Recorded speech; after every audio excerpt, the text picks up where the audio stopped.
I am Maya, 28 years old, and my defining childhood memory is the smell of rotting garbage mixed with stale gasoline.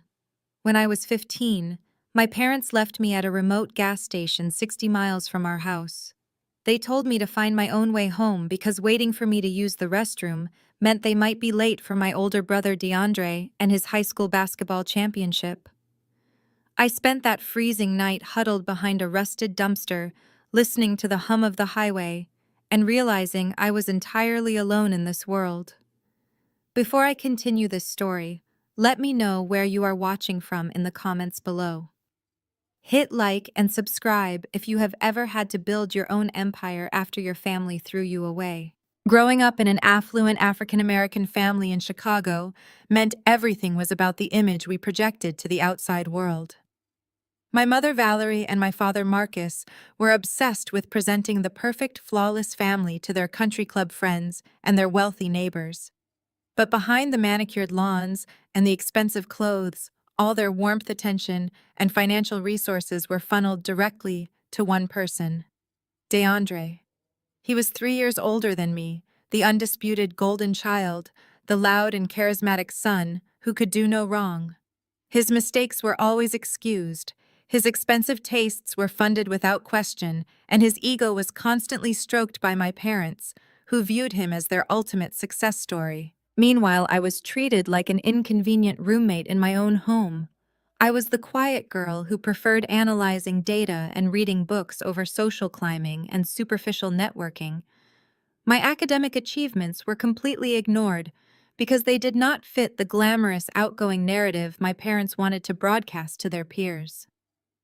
That night at the gas station was the ultimate proof of where I stood. They drove away in their luxury vehicle, leaving a teenage girl stranded on a dark highway, simply because DeAndre and his basketball game were the priority. I survived that night, but the girl who cried for her parents died behind that dumpster. In her place, a woman was born who learned to rely on absolutely no one but herself. Fast forward 13 years. I was standing in the bustling arrivals terminal at the International Airport in Chicago, exhaustion pulling at my bones after a grueling overnight flight from London. My commercial real estate data analytics firm had just secured a massive European expansion, and I had been working without a break for weeks. As I waited near the baggage claim, listening to the chaotic noise of travelers reuniting with their loved ones, I pulled out my phone. A few days ago, my mother had unexpectedly added me to a family group chat, sending a formal invitation to DeAndre and his lavish engagement weekend. I had not spoken to them in years, yet they demanded my presence to complete their perfect family portrait for his wealthy white fiancée and her old money parents. For a fleeting moment, standing in that sterile airport environment, I decided to test the waters. I wanted to see if anything had changed, if a decade of distance had softened their hearts or taught them any sense of familial duty or basic human decency. I opened the group chat and typed a simple message. Flight lands at 5. Can someone pick me up? I stood near the carousel watching the endless stream of luggage spin by and waited. Less than 2 minutes later, my phone vibrated in the palm of my hand. I unlocked the screen to read a message from DeAndre. We are way too busy with the engagement party preparations to deal with this right now. Try Uber. I stared at the harsh words, feeling a familiar coldness wash over me.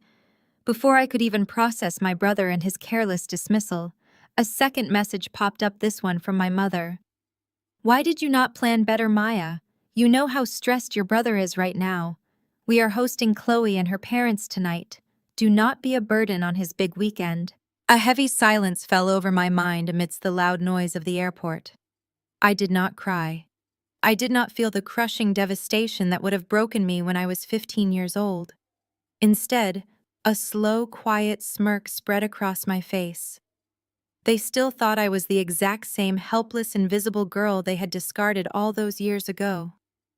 They thought I was returning home to beg for their love and financial support, entirely unaware that I had spent the last decade building a property technology empire that completely dwarfed their wildest financial dreams. I did not type out an angry response. I did not remind them of the gas station or the cold nights I spent struggling to survive while they pampered their golden child. I simply replied, No worries. See you soon. I slipped my phone back into my designer handbag and bypassed the crowded rideshare lines and taxi stands where hundreds of weary travelers were fighting for a ride in the freezing Chicago wind. I walked straight past them, making my way through the heavy glass doors of the VIP terminal exit. The bitter cold air hit my face, but I felt completely untouchable. Waiting for me at the curb was a gleaming, heavily armored Mercedes Maybach. My private driver, Calvin, stepped out immediately. His uniform was impeccable, and he opened the heavy rear door for me with a respectful nod. "Welcome home, Miss Maya," he said, taking my sleek leather carry-on bag. "Thank you, Calvin," I replied smoothly. I sank into the heated butter-soft leather of the back seat, the chaos and noise of the airport instantly silenced as the heavy door clicked shut. I looked out the tinted window at the city skyline in the distance. The game had officially begun, and my family had absolutely no idea who they had just invited back into their lives. The drive from the airport to downtown Chicago was smooth and quiet. I watched the city lights blur past the tinted windows of the Maybach. 30 minutes later, Calvin pulled into the private underground garage of my building. I thanked him and stepped into the private elevator that opened directly into my penthouse. The doors parted with a soft chime, revealing the space I had built for myself. It was a sprawling two-story loft with floor-to-ceiling windows overlooking the Chicago River. There were no fake country club memberships here, and no rented luxury cars meant to impress neighbors. Everything in the space was paid for in cash, earned through my own relentless work. I dropped my leather bag by the door and walked over to the massive marble kitchen island. My personal assistant had already sorted my mail into neat piles. Right on top of the stack sat a thick, cream-colored envelope. It was heavy cardstock with elaborate gold embossing. I recognized my mother Valerie and her obsession with expensive stationery immediately. I reached for a silver letter opener and sliced the envelope open. It was the formal invitation to DeAndre and Chloe for their lavish engagement weekend and upcoming wedding. The calligraphy was over the top, listing an exclusive venue that I knew for a fact my parents could not actually afford without taking out another secret second mortgage. As I pulled the heavy invitation from the envelope, a smaller piece of paper fluttered out and landed on the marble counter. It was a handwritten note from my mother. I recognized her sharp, slanted handwriting instantly. I picked it up and read the words she had chosen for her only daughter after nearly a decade of complete silence. "Maya, it is time to grow up and let go of the past. We expect you to be there. Remember to pay for your own hotel, and please do not do anything to embarrass your brother in front of Chloe and her wealthy family. Try to look presentable for once." I stood in my multi-million-dollar penthouse and stared at that small piece of paper. The sheer audacity of it was almost breathtaking. There was no apology for leaving me at a gas station. There was no concern for how I had survived my teenage years. There was only a command to show up, a reminder of my supposed inferiority, and an instruction to stay out of the way. They only invited me because a missing sister at a high society wedding would raise unwanted questions from Chloe and her old money parents. They needed me there purely as a prop to complete their illusion of a perfect, happy family. But they wanted me hidden in the background, footing my own bill and staying quiet. A few years ago, a note like this would have sent me into a spiral of self-doubt. I would have agonized over what to wear to prove my worth. But tonight, I felt absolutely nothing but cold, calculating clarity. I placed the note back down on the marble counter, just as the private elevator chimed again. The doors slid open and Elias stepped into the penthouse. Elias was my lead corporate attorney and one of the few people who knew the full extent of my financial empire. He was sharp, ruthless, and fiercely loyal to me and my firm Obsidian Capital. He walked straight toward the kitchen island carrying a thick leather binder. "Welcome back, Boss Elias," said, setting the binder down in front of me. "I hope the flight from London was smooth." "It was fine, Elias," I replied, pouring myself a glass of sparkling water. "Tell me you have good news." "I have the best news," he said, with a sharp, completely predatory smile. He opened the binder and began laying out official banking documents and property deeds. The acquisition of the luxury apartment complex and the associated commercial properties managed by DeAndre is completely finalized. The bank accepted our aggressive cash offer this morning. I leaned against the counter and looked over the numbers. For the past 3 years, DeAndre had been parading around Chicago as a high-flying real estate executive. My parents constantly bragged on social media about his massive success, his luxury condo, and his supposedly brilliant investments. But numbers never lie, and data was my specialty. When I directed my firm to look into the parent company that employed my brother, the truth was glaringly obvious. DeAndre was not a successful executive. He was a glorified middle manager who had leveraged himself into massive crippling debt, trying to buy a partnership stake he could not afford. His entire firm was a house of cards built on fraudulent loans, desperate scrambling, and severely mismanaged funds. The bank had been preparing to seize everything. That was when Obsidian Capital swooped in. We operated entirely through shell companies and anonymous corporate trusts. We bought the failing real estate firm, and we bought every single cent of my brother and his toxic debt from the bank. Elias tapped a manicured finger against the final page of the contract. Obsidian Capital now owns the building he lives in, the company he works for, and the debt he cannot pay. We hold the deed to his entire miserable existence. If you give the word tomorrow morning, I can legally evict him, seize his assets, and terminate his employment.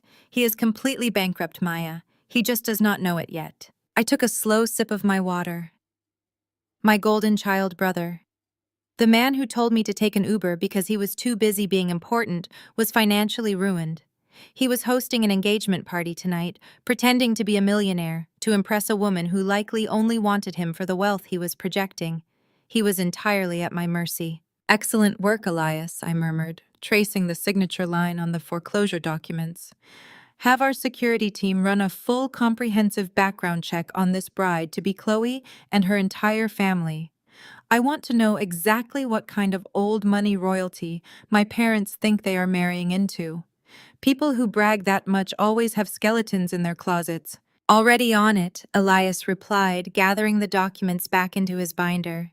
He paused and looked down at the cream-colored wedding invitation and the insulting handwritten note sitting on my counter. He read my mother and her cruel words, then looked back up at me with a raised eyebrow. "Speaking of the wedding, are you still planning to attend this engagement dinner tonight? They clearly expect you to show up in rags and beg for their attention." I picked up the note my mother had written. I read the words again. "Remember to pay for your own hotel and do not embarrass your brother." I thought about the 15-year-old girl freezing behind a dumpster. I thought about the millions of dollars currently sitting in my investment accounts. I thought about the foreclosure documents Elias was holding in his hands. I tore the handwritten note precisely in half and dropped the pieces into the trash can. "Oh, I am definitely going," I told Elias, my voice deadly quiet. "Send an official RSVP to the wedding planner. Let my family know the invisible girl is coming to dinner.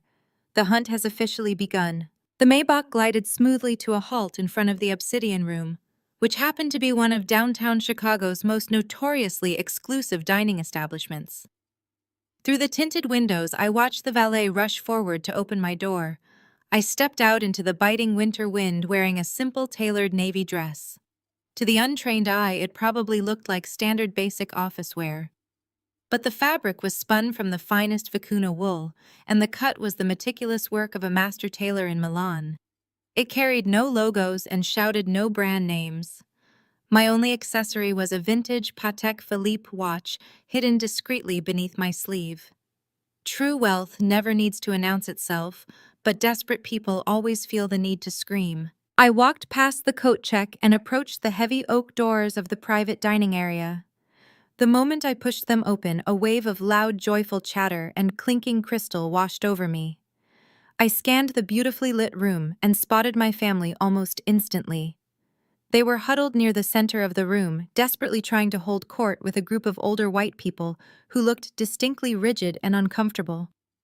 My parents were overcompensating, laughing too loudly at jokes that were not funny, and projecting an aura of wild success that I knew for a fact was entirely fabricated. Before I could even reach the bar to order a drink, my mother Valerie intercepted me. She moved with a sudden frantic energy, her manicured nails digging sharply into my arm as she pulled me roughly away from the main crowd and into a dimly lit corner near the kitchen swinging doors. "What is going on with your hair, Maya?" she hissed, her voice tight with panic and embarrassment. "And look at that dress. Could you really not afford to buy or rent something decent for just one night? You look like you just got off a shift at some miserable desk job." I stood completely still and stared at her perfectly lifted face, noting the deep strain of anxiety around her eyes. She smelled of expensive perfume and mounting unmanageable debt. "I told you this event is absolutely crucial for your brother," she continued, not pausing for me to answer. "Chloe comes from a very respected, very wealthy family. We need to project the right image tonight. We cannot afford any mistakes. When the photographer comes around later to take the family portraits, try to stand in the back.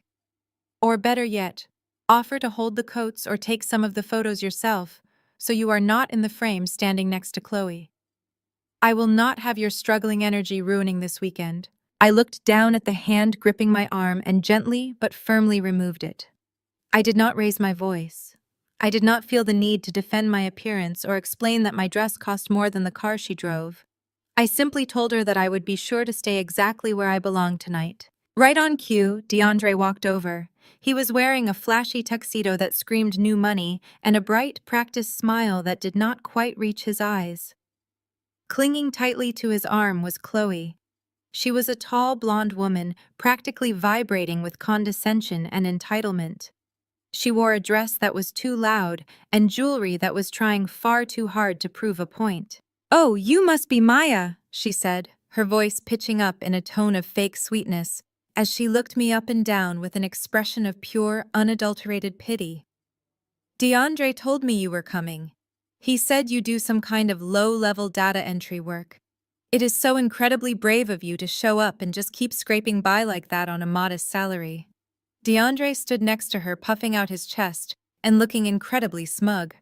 He did not defend me. He just let his future wife insult my entire existence. Chloe leaned closer, her voice dripping with artificial sympathy. "DeAndre says you have always struggled to find your footing in the world. But do not worry about a thing tonight. We will make sure you get a really good hot meal. Oh, and since you are not going to be in the main family portraits anyway, do you mind doing me a huge favor?" She unclasped her arm from DeAndre and held out a quilted leather handbag. "Do you mind holding my purse? It is a limited edition authentic Chanel, and I really do not want to set it down on these dirty restaurant floors. I also need someone to gather up the discarded wrapping paper when we open the engagement gifts later." My mother beamed at Chloe as if she had just offered me a tremendous honor. "Thank you for being so inclusive," sweetie Valerie said. "Maya would love to help clean up the trash." I reached out and took the bag from Chloe and her outstretched hand. My fingers brushed the material. The leather felt stiff and unnatural. The stitching along the seams was slightly uneven. The gold hardware was too shiny and lightweight. It was a counterfeit. A very good counterfeit, but a fake nonetheless. The irony was almost poetic. It was the absolute perfect metaphor for this entire evening. My brother was faking his massive wealth. My mother was faking her high society status, and this arrogant woman was faking her elite pedigree. I looked at Chloe and her smug face, and then at my mother, who was desperately trying to fit into a world that was quietly mocking her behind her back. I smiled brightly at them. It was a genuine, terrifying smile that they completely misinterpreted as gratitude. "I would be absolutely delighted to hold your bag and handle the trash tonight, Chloe," I said, my voice smooth as silk. Just as the words left my mouth, my phone vibrated intensely in the pocket of my coat. It was an urgent, high-priority alert from Elias. I pulled the phone out and read the message glowing brightly on the screen. DeAndre just tried to use his corporate credit card to pay the $15,000 deposit for this private dinner. The transaction was immediately flagged and blocked by our new financial system. His card is officially declined and his accounts are frozen. I slowly looked up from my screen and glanced across the crowded dining room. DeAndre was no longer standing next to Chloe. He was over by the maitre d' stand near the entrance. His golden child confidence had completely vanished. His face was pale white and glistening with cold sweat. He was frantically swiping a credit card over and over again while the restaurant manager watched him with growing obvious impatience. Behind the manager, Chloe and her wealthy father were beginning to stare, their expressions shifting from polite confusion to deep suspicion. The perfect son was completely out of money. The fraudulent empire he had built was crashing down around him in real time, and he was about to be humiliated in front of the very people he was so desperately trying to impress. I slipped my phone back into my pocket, adjusted the fake Chanel bag over my arm, and took a slow, satisfying sip of my sparkling water. The trap had snapped shut, and the hunt had officially begun. The camera panned slowly along my hand, resting against the tufted velvet armrest of the lounge sofa, shifting focus to the quiet smirk playing on my lips. For the past 2 hours, I had played my assigned role to absolute perfection. I sat quietly at the far end of the long dining table, holding Chloe and her fake Chanel bag, keeping my mouth shut while my family served up course after course of fabricated grandeur. DeAndre had somehow managed to placate the restaurant manager earlier by promising a different payment method at the end of the night. He spent the entire dinner sweating through his expensive tuxedo, laughing too loudly and aggressively, pitching his supposed real estate successes to Chloe and her wealthy father. Chloe and her parents were a textbook example of arrogant old money masquerading as polite society. Her father Richard spent the evening swirling his vintage Bordeaux and making condescending remarks about the local economy. My parents, Valerie and Marcus, practically broke their necks nodding in agreement to every word he said. They bragged endlessly about DeAndre and his brilliant investment strategies, his luxury condo, and his rapid ascent to the top of the corporate ladder. Now the multi-course feast was over, the plates were cleared, and the heavy air of expectation settled over the table. The restaurant manager approached, bearing a sleek black leather folder. He bypassed my father and handed it directly to DeAndre. The final bill.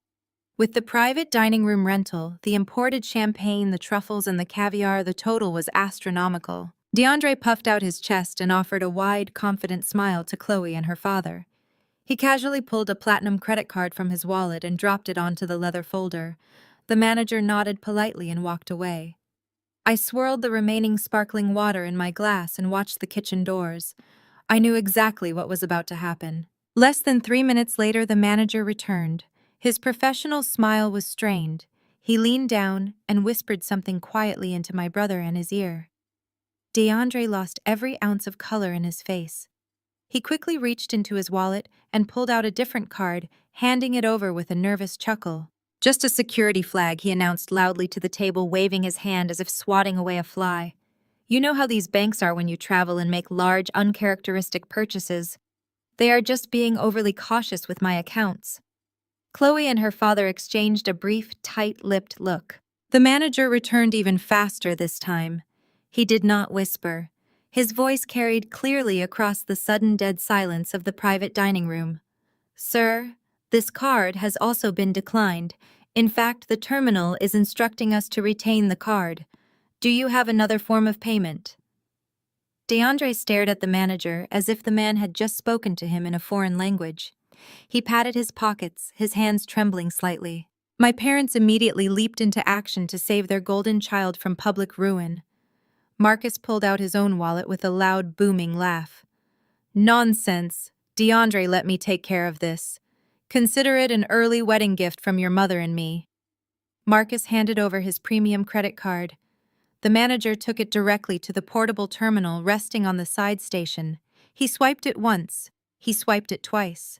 A sharp, angry beep echoed through the quiet room. "I am sorry, sir," the manager said, his tone dropping an octave into something much less accommodating. "This card has insufficient funds." Valerie gasped, her hand flying to her chest. "There must be some mistake with your machine. Try mine." She shoved her card toward him, her perfectly lifted face twisting with sheer panic. The machine beeped again. Insufficient funds. The silence that followed was suffocating. The illusion my family had spent years meticulously crafting was shattering into a million pieces on the floor of a Chicago restaurant. DeAndre was practically hyperventilating, pulling out his phone and frantically tapping the screen to check his banking apps. All frozen. All locked by Obsidian Capital. Richard, Chloe, and her father leaned back in his chair. He crossed his arms over his tailored suit and let out a cold, derisive scoff. He looked at DeAndre with an expression of complete disgust. "Well, DeAndre," he said, his voice dripping with condescension, "I thought you were a $1 million real estate entrepreneur. You spent the entire evening boasting about your acquisitions and your massive portfolio. Yet you cannot seem to cover the cost of a single dinner. Is this the kind of financial security you plan to offer my daughter?" DeAndre opened his mouth, but no sound came out. Chloe shrank away from him, her face flushed with embarrassment. Valerie looked like she was about to faint. The mighty, unshakable family was crumbling. I decided they had suffered exactly enough. I stood up from the velvet lounge sofa, leaving the fake Chanel bag sitting abandoned on the cushion. I smoothed down the front of my vicuna wool dress and walked slowly toward the center of the room. My heels clicked rhythmically against the hardwood floor, drawing every single eye toward me. I stopped right next to the manager and reached into my small clutch. I pulled out a heavy, solid metal American Express Centurion card, the legendary black card. I held it between my index and middle finger and extended it toward the manager. "Please process the entire bill on this," I said, my voice calm and carrying perfectly across the silent room.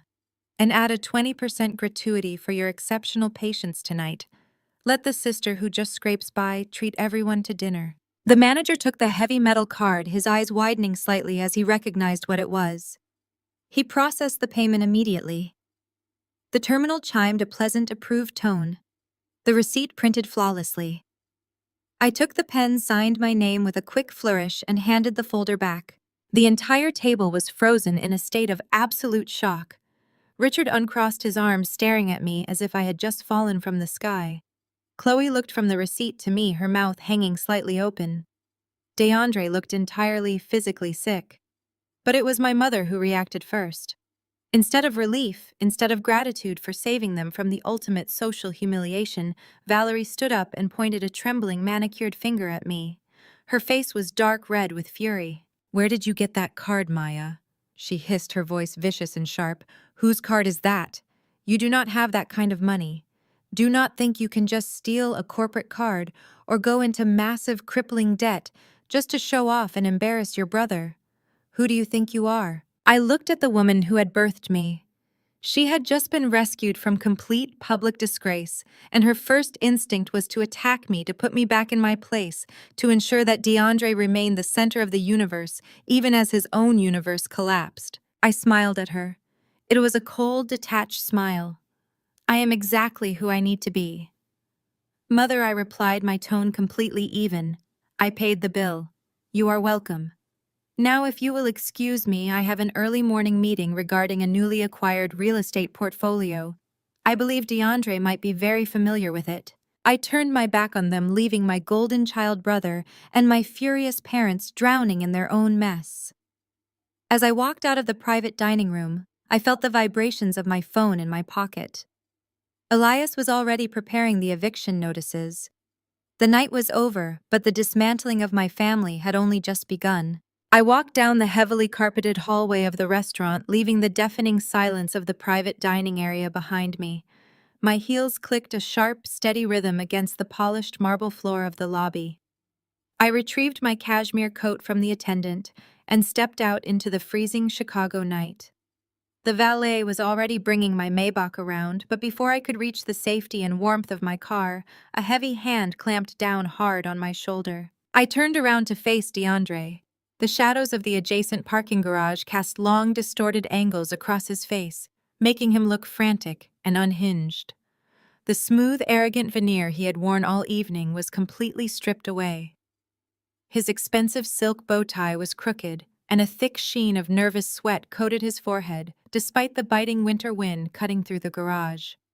He pulled me roughly away from the valet stand and deeper into the dimly lit concrete structure.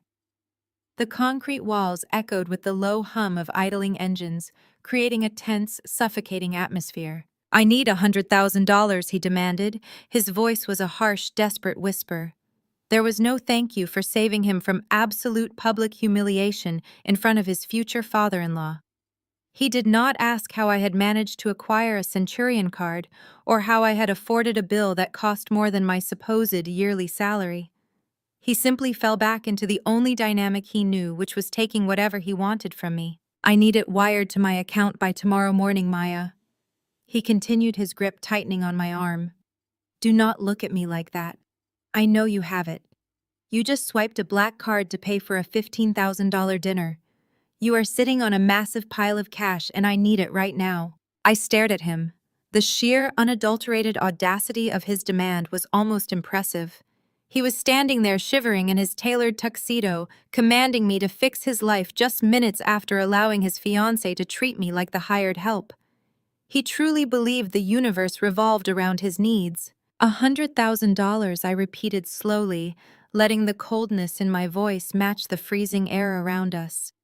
"Is this going to be exactly like the time you needed $50,000 when I was 18 years old?" DeAndre flinched. He knew exactly what I was talking about. I watched his eyes dart away, avoiding my gaze as the memories surfaced between us. It had been the proudest day of my young life. I had just received a full academic scholarship to a prestigious university. It was my golden ticket out of my parents' house and my only chance to build a real independent future. But that very same night, DeAndre had gotten blackout drunk at a country club party and crashed his sports car straight into a city utility pole. He destroyed city property and nearly killed himself in the process. Instead of letting him face the legal and financial consequences, my parents panicked. They needed cash immediately to pay off the property damages, settle the quiet legal fees, and keep the local press from reporting a DUI on their perfect golden son. My father walked into my bedroom, took my scholarship acceptance letter from my hands, and told me I would have to attend a local community college instead.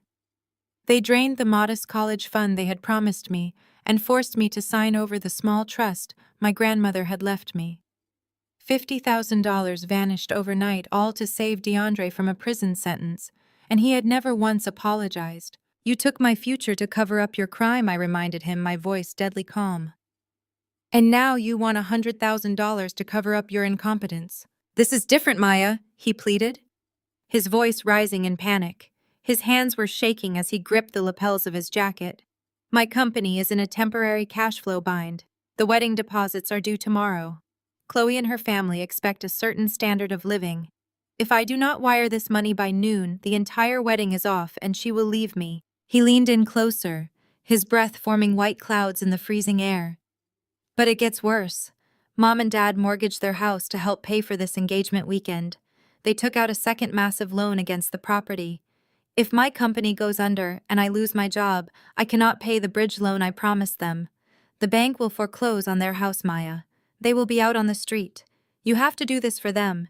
If you do not give me this money, you are making our parents homeless." I looked at my brother, dissecting his words. He was using the ultimate manipulation tactic. He was weaponizing our parents' financial ruin to force my hand. He genuinely believed that placing the burden of our parents' survival on my shoulders would break my resolve. He thought I was still the terrified 18-year-old girl who would sacrifice her own life to keep the family image intact. He had absolutely no idea that my firm, Obsidian Capital, already owned the bank that held their mortgage. I was the one holding the deed to their house. They were already completely at my mercy. I let out a long, slow breath, pretending to look conflicted.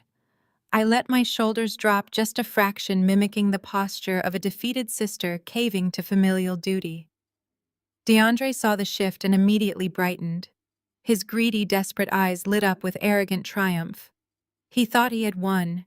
He thought he had successfully bullied me into submission once again. "I do not write blank checks, DeAndre," I said, my tone shifting to a reluctant, business-like cadence. "If you want $100,000 from me, I need to see exactly where my money is going. Bring me your company contracts. Bring me your internal ledgers, the loan agreements, and the wedding deposit invoices. I need to review your entire financial portfolio by tomorrow morning.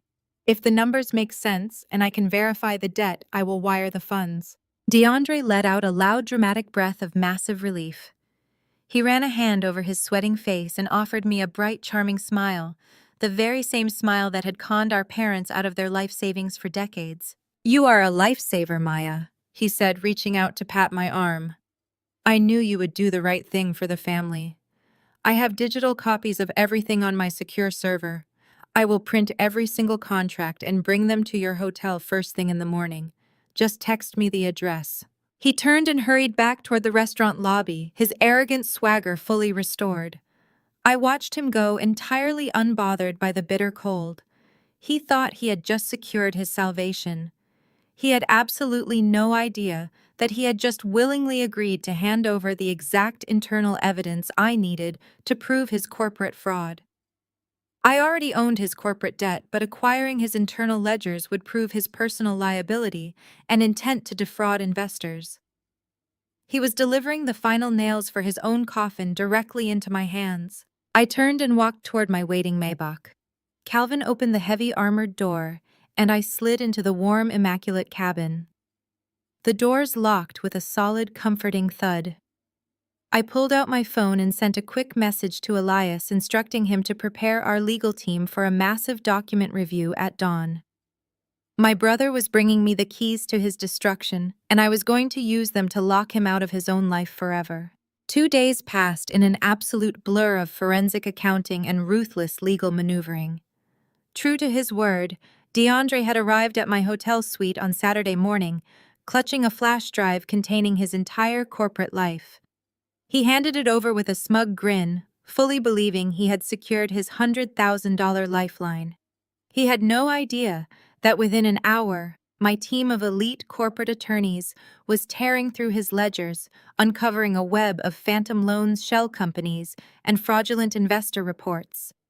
By the time Sunday evening rolled around, the trap was fully set, and I was sitting exactly where I was expected to be, at the far end of the extended mahogany dining table in my parents' suburban home.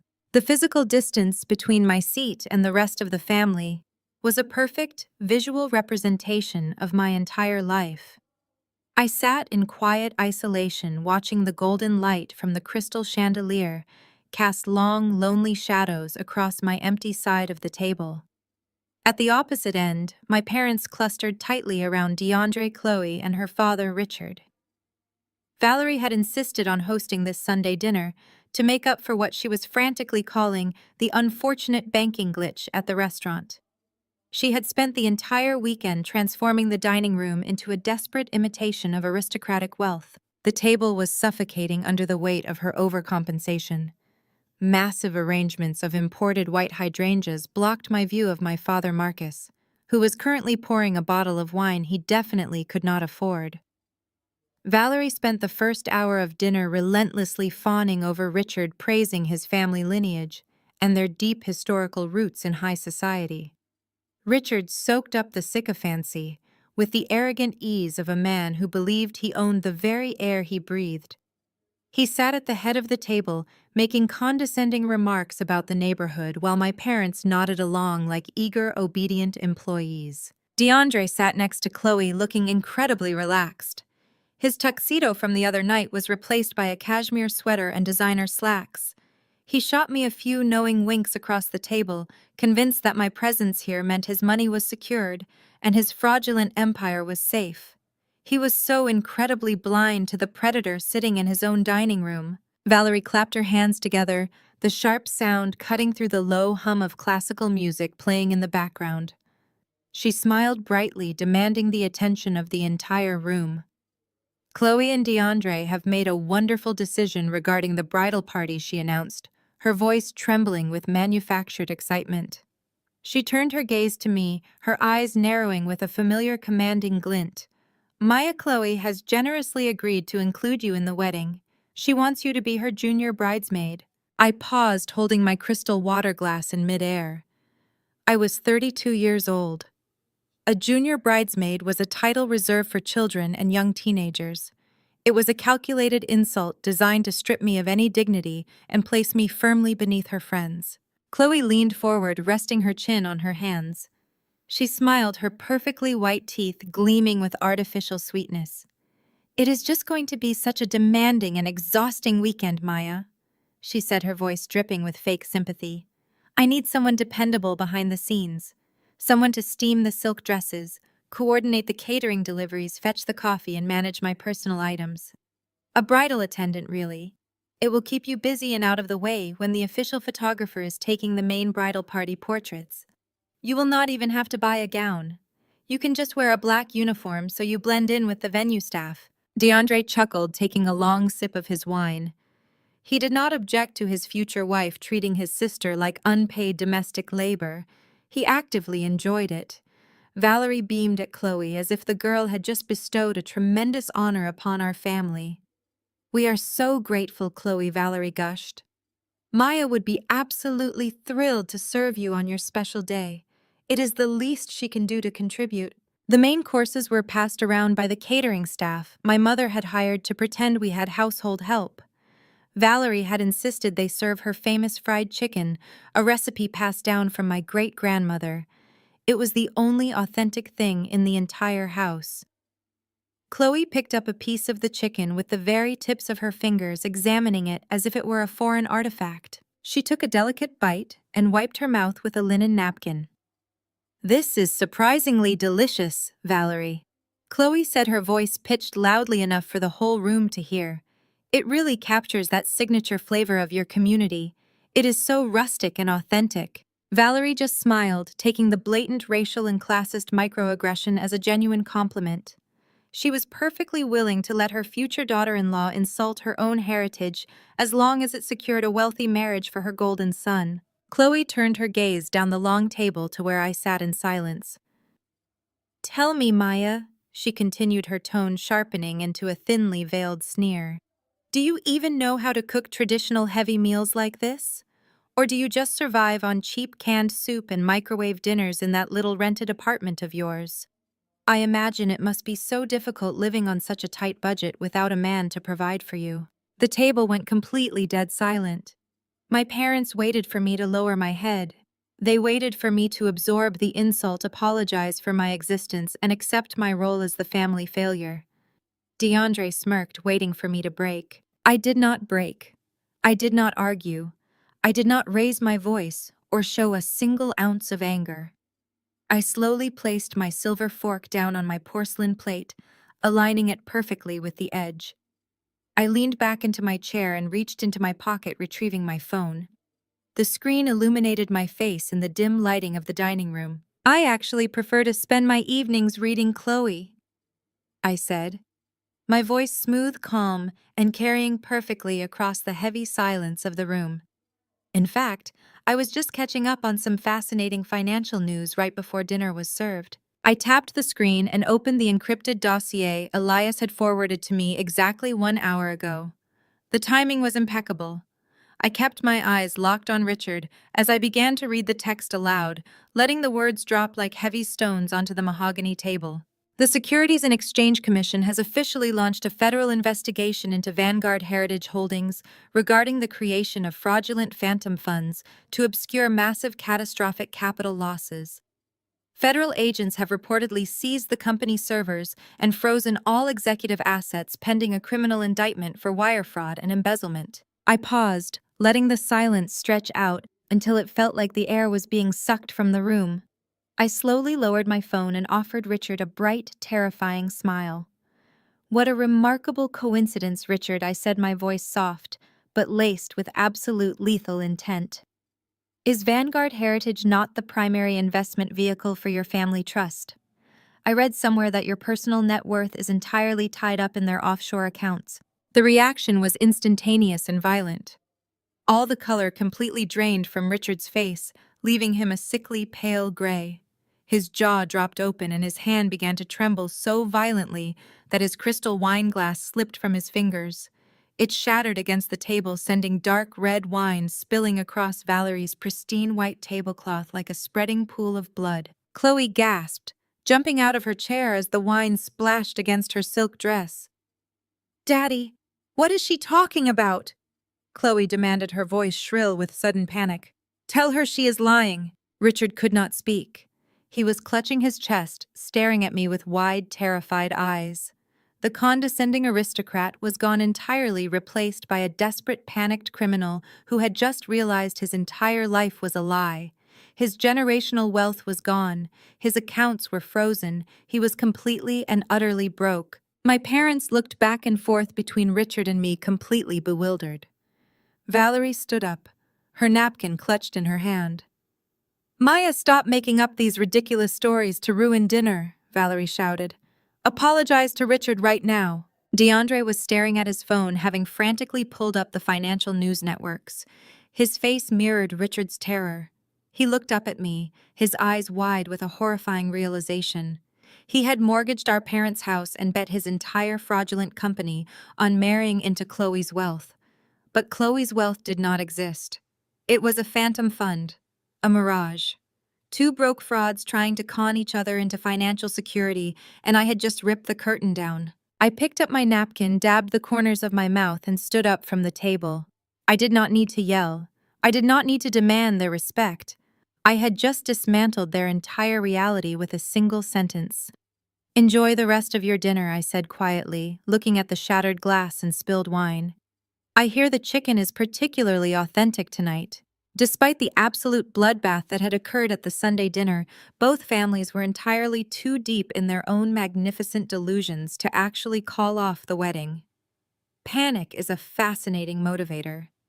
DeAndre, having surrendered his highly incriminating corporate ledgers to my legal team, was operating under the frantic assumption that my $100,000 wire transfer was imminent.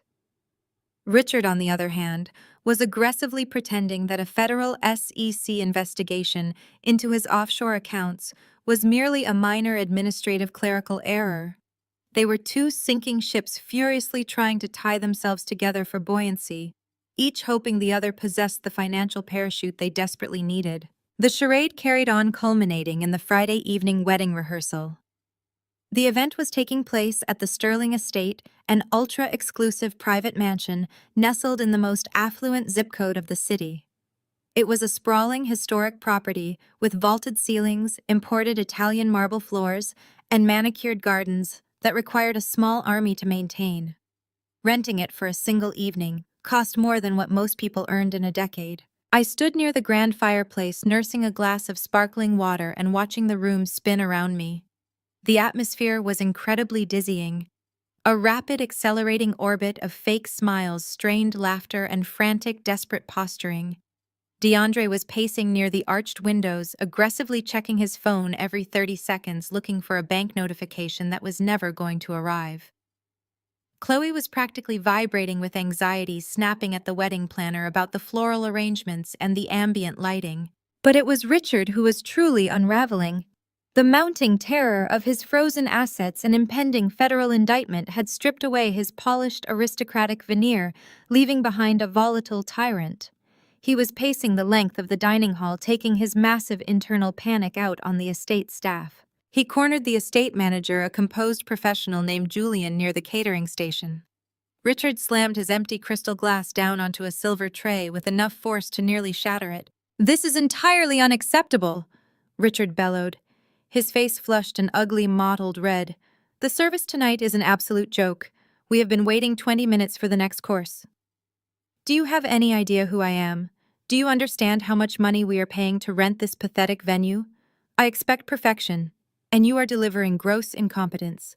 Bring the food out immediately, or I will ensure you never work in the city again." Julian maintained a remarkably neutral expression, nodding politely as Richard unleashed his vitriol. "I apologize for the slight delay," Sir Julian said, his voice perfectly measured.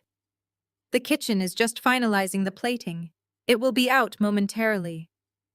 "Do not give me excuses," Richard snarled, stepping closer and pointing a finger directly at Julian's chest. "Go into that kitchen and do your job." Across the room, my parents were watching the exchange with absolute horror. Valerie and Marcus were practically vibrating with fear, terrified that Richard's foul mood would somehow derail the wedding and destroy their proximity to his perceived wealth. They were still desperately clinging to the illusion of his high society status, completely ignoring the reality that he was a broke fraud under federal investigation. My mother zeroed in on me. She crossed the room with frantic, hurried steps, her heels clicking sharply against the marble. She grabbed my arm, her perfectly manicured nails digging sharply into my skin. "What are you doing just standing here?" Valerie hissed, her voice a tight, panicked whisper. "Can you not see that Richard is furious? The staff here is completely useless and they are ruining the rehearsal. Go out there and help them. Go into the kitchen and start carrying out the trays." I looked down at the hand gripping my arm and then up at her strained, terrified face. "You want me to serve the food?" I asked, my voice dangerously calm.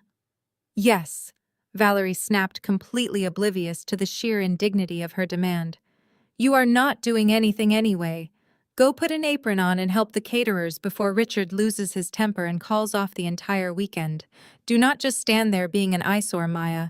Make yourself useful. We cannot afford to upset him." I looked at my mother. I looked at the profound, pathetic desperation radiating from every pore of her body. She was willing to humiliate her own daughter, to reduce me to unpaid servant labor, just to appease an abusive, arrogant man who was currently facing federal prison time. I gently but firmly peeled her fingers off my arm. I smoothed down the fabric of my tailored silk suit. "No," I said. Valerie gasped, her eyes going wide with shock. "What did you just say to me?" I did not bother repeating myself. I bypassed her entirely and walked straight toward the center of the room. The tempo of the evening seemed to accelerate as I moved, the frantic energy of the rehearsal crashing against the absolute stillness of my own composure. I approached the catering station where Richard was still red-faced and aggressively berating Julian.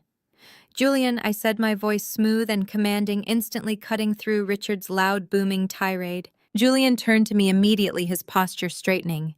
"Yes, Miss Maya. You and the entire catering staff have been working incredibly hard tonight," I said, maintaining eye contact with the manager while completely ignoring Richard. "I think it is time for a break. Please instruct the kitchen to pause service. Tell all the staff to step outside and take a full 15-minute paid recess." Julian bowed his head slightly, a small, knowing smile touching the corners of his mouth. "Right away, Miss Maya." He turned on his heel and headed straight for the kitchen doors. Richard stared at me as if I had just lost my mind. The veins in his neck were bulging, and his face contorted into a mask of pure, unadulterated outrage. "What the hell do you think you are doing?" Richard roared, stepping into my personal space and looming over me. "Who do you think you are? You do not give orders here. You are nothing but DeAndre's struggling little sister. You have no authority to tell the staff what to do. Bring them back out here right now, or I will have you thrown out." The entire room fell dead silent. The classical music playing through the overhead speakers seemed to abruptly cut out. DeAndre froze near the windows. Chloe stopped complaining about the flowers. Valerie and Marcus stood paralyzed in the center of the room, their faces pale with impending social doom. I did not flinch. I did not step back. I looked Richard dead in the eye, holding his furious gaze with a cold, absolute boredom. I reached into the inside pocket of my silk blazer. I pulled out a heavy, solid titanium card. It was brushed gunmetal gray, embossed with a subtle geometric crest. It was not a credit card. It was a platinum VVIP founder card, a card exclusively issued to the majority shareholder of the holding company that owned the Sterling estate. I held the heavy metal card between my fingers for a brief second, letting the light catch the embossed lettering. Then I let it drop. It hit the solid marble table with a sharp, heavy clatter. The sound echoed like a gunshot through the silent room. "I am the one paying their salaries, Richard," I said, my voice dropping into a low, silken register that commanded the absolute attention of every single person in the room. "I am the majority owner of this estate. You are currently standing inside my property." Richard looked down at the titanium card resting on the marble, his eyes locked onto the crest. The color rapidly drained from his flushed face, leaving him looking sickly and hollow. The bombastic arrogance that had fueled his entire existence suddenly evaporated, leaving behind a very small, very terrified man. I took a single step closer to him, invading his space and forcing him to instinctively step back. "And if you ever raise your voice at my staff again," I continued, my tone entirely conversational, but laced with lethal authority, "I will not just ask you to leave. I will have my security team physically drag you out the front doors and toss you onto the street where you belong. Do you understand me?" Richard opened his mouth, but his voice completely failed him. He looked at the card and then at me, his chest heaving with shallow, panicked breaths. He was a fraud standing in a mansion owned by the very woman he had spent the last week actively insulting. Across the room, DeAndre dropped his phone. It hit the hardwood floor with a loud crack. He stared at me, his eyes wide with a horrific, dawning realization. The sister he had mocked, the sister he had stolen from the sister he was currently trying to extort for $100,000, did not just have a good job. She owned the very ground he was standing on. Valerie swayed slightly on her feet, her hand flying to her mouth. She looked at the titanium card on the table, as if it were an alien artifact. The daughter she had just commanded to put on an apron and serve food was the undisputed master of the room. I picked the card back up and slipped it seamlessly into my blazer pocket. I smiled brightly at the paralyzed room. "Enjoy your 15-minute break, everyone," I said smoothly. "I suggest you use the time to reflect on your manners." Richard stood completely paralyzed for a long moment, his mouth opening and closing like a suffocating fish. The absolute authority in my voice had entirely stripped him of his aristocratic armor. He looked down at the titanium card resting on the marble table and then back up at me, his face flushing a deep mottled purple. He had spent the entire evening treating the staff like indentured servants and treating me like an invisible peasant.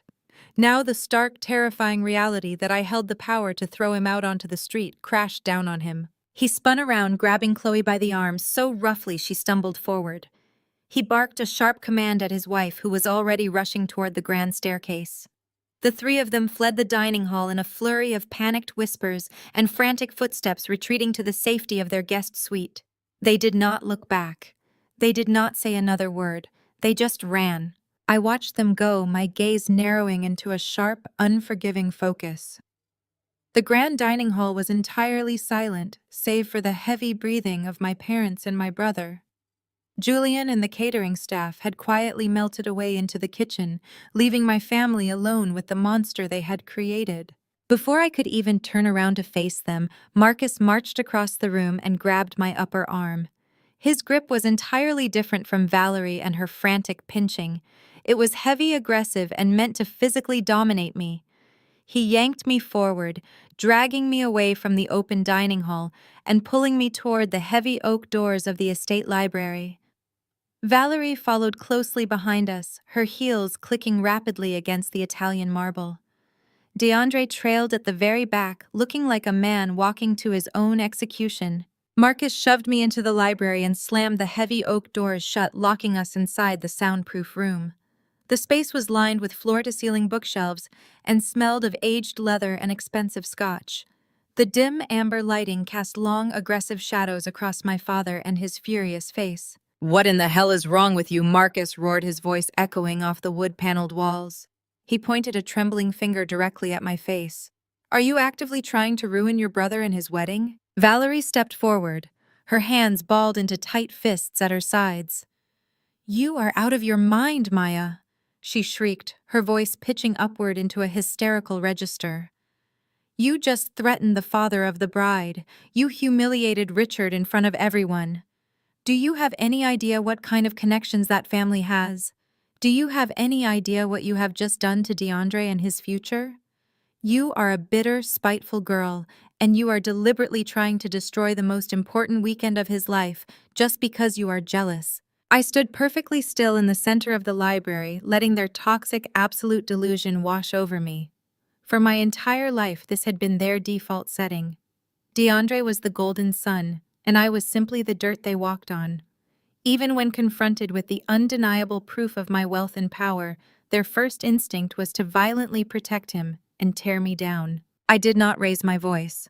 I did not match their hysterical energy. I calmly unclasped my leather briefcase and reached inside. I pulled out the thick-bound dossier of financial records that my legal team had spent the last 48 hours compiling from DeAndre and his surrendered flash drive. I lifted the heavy stack of paper and threw it hard onto the center of the antique mahogany desk. It hit the wood with a loud, heavy thud that made Valerie physically jump. "DeAndre does not have a future," I stated, my voice cutting through the room like a frozen blade. "And that family you are so desperately trying to impress is just as bankrupt as he is." Marcus stared at the dossier, his heavy brow furrowing in confusion. "What is this garbage?" he demanded. "That is the complete unredacted financial history of your golden son and his magnificent real estate empire," I said, gesturing to the stack of papers. I spent the entire weekend having my forensic accountants tear through the files he willingly handed over to me in the parking garage. "Your son does not build anything. His company has not broken ground on a single real estate project in over 4 years. He is running a massive unregulated Ponzi scheme." DeAndre let out a pathetic whimpering sound from the back of the room. He sank into a leather armchair, burying his face in his trembling hands. I kept my eyes locked entirely on my parents, watching their expressions shift from fury to profound confusion. "He takes deposits from new clients and uses that cash to pay fake dividends to his older investors," I explained, spelling out the exact mechanics of his spectacular fraud.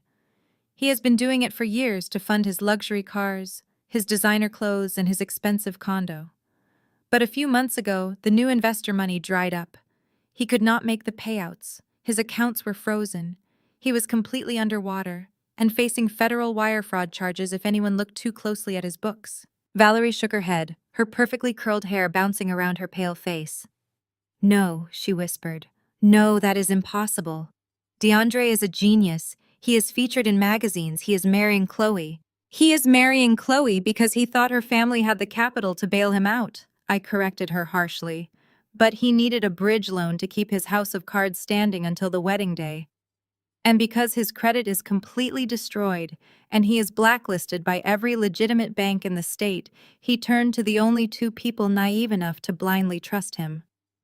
I took a slow, deliberate step toward my father, watching the blood slowly drain from his face. "He took out a second massive high-interest mortgage on your home," I said, letting the absolute horror of the reality sink into the room. "He used your house as collateral to pay off the most aggressive investors who were threatening to go to the police. He tied your entire financial future to a fraudulent criminal enterprise. And when he could not cover the massive deposit for this wedding weekend, he tried to extort me for $100,000 in the parking lot." The silence in the library was absolute. The only sound was the jagged, panicked breathing coming from DeAndre in the corner. I watched my parents waiting for the inevitable realization to crash down upon them. I waited for them to turn around and look at the son who had lied to them, stolen from them, and mortgaged their only asset to save his own skin.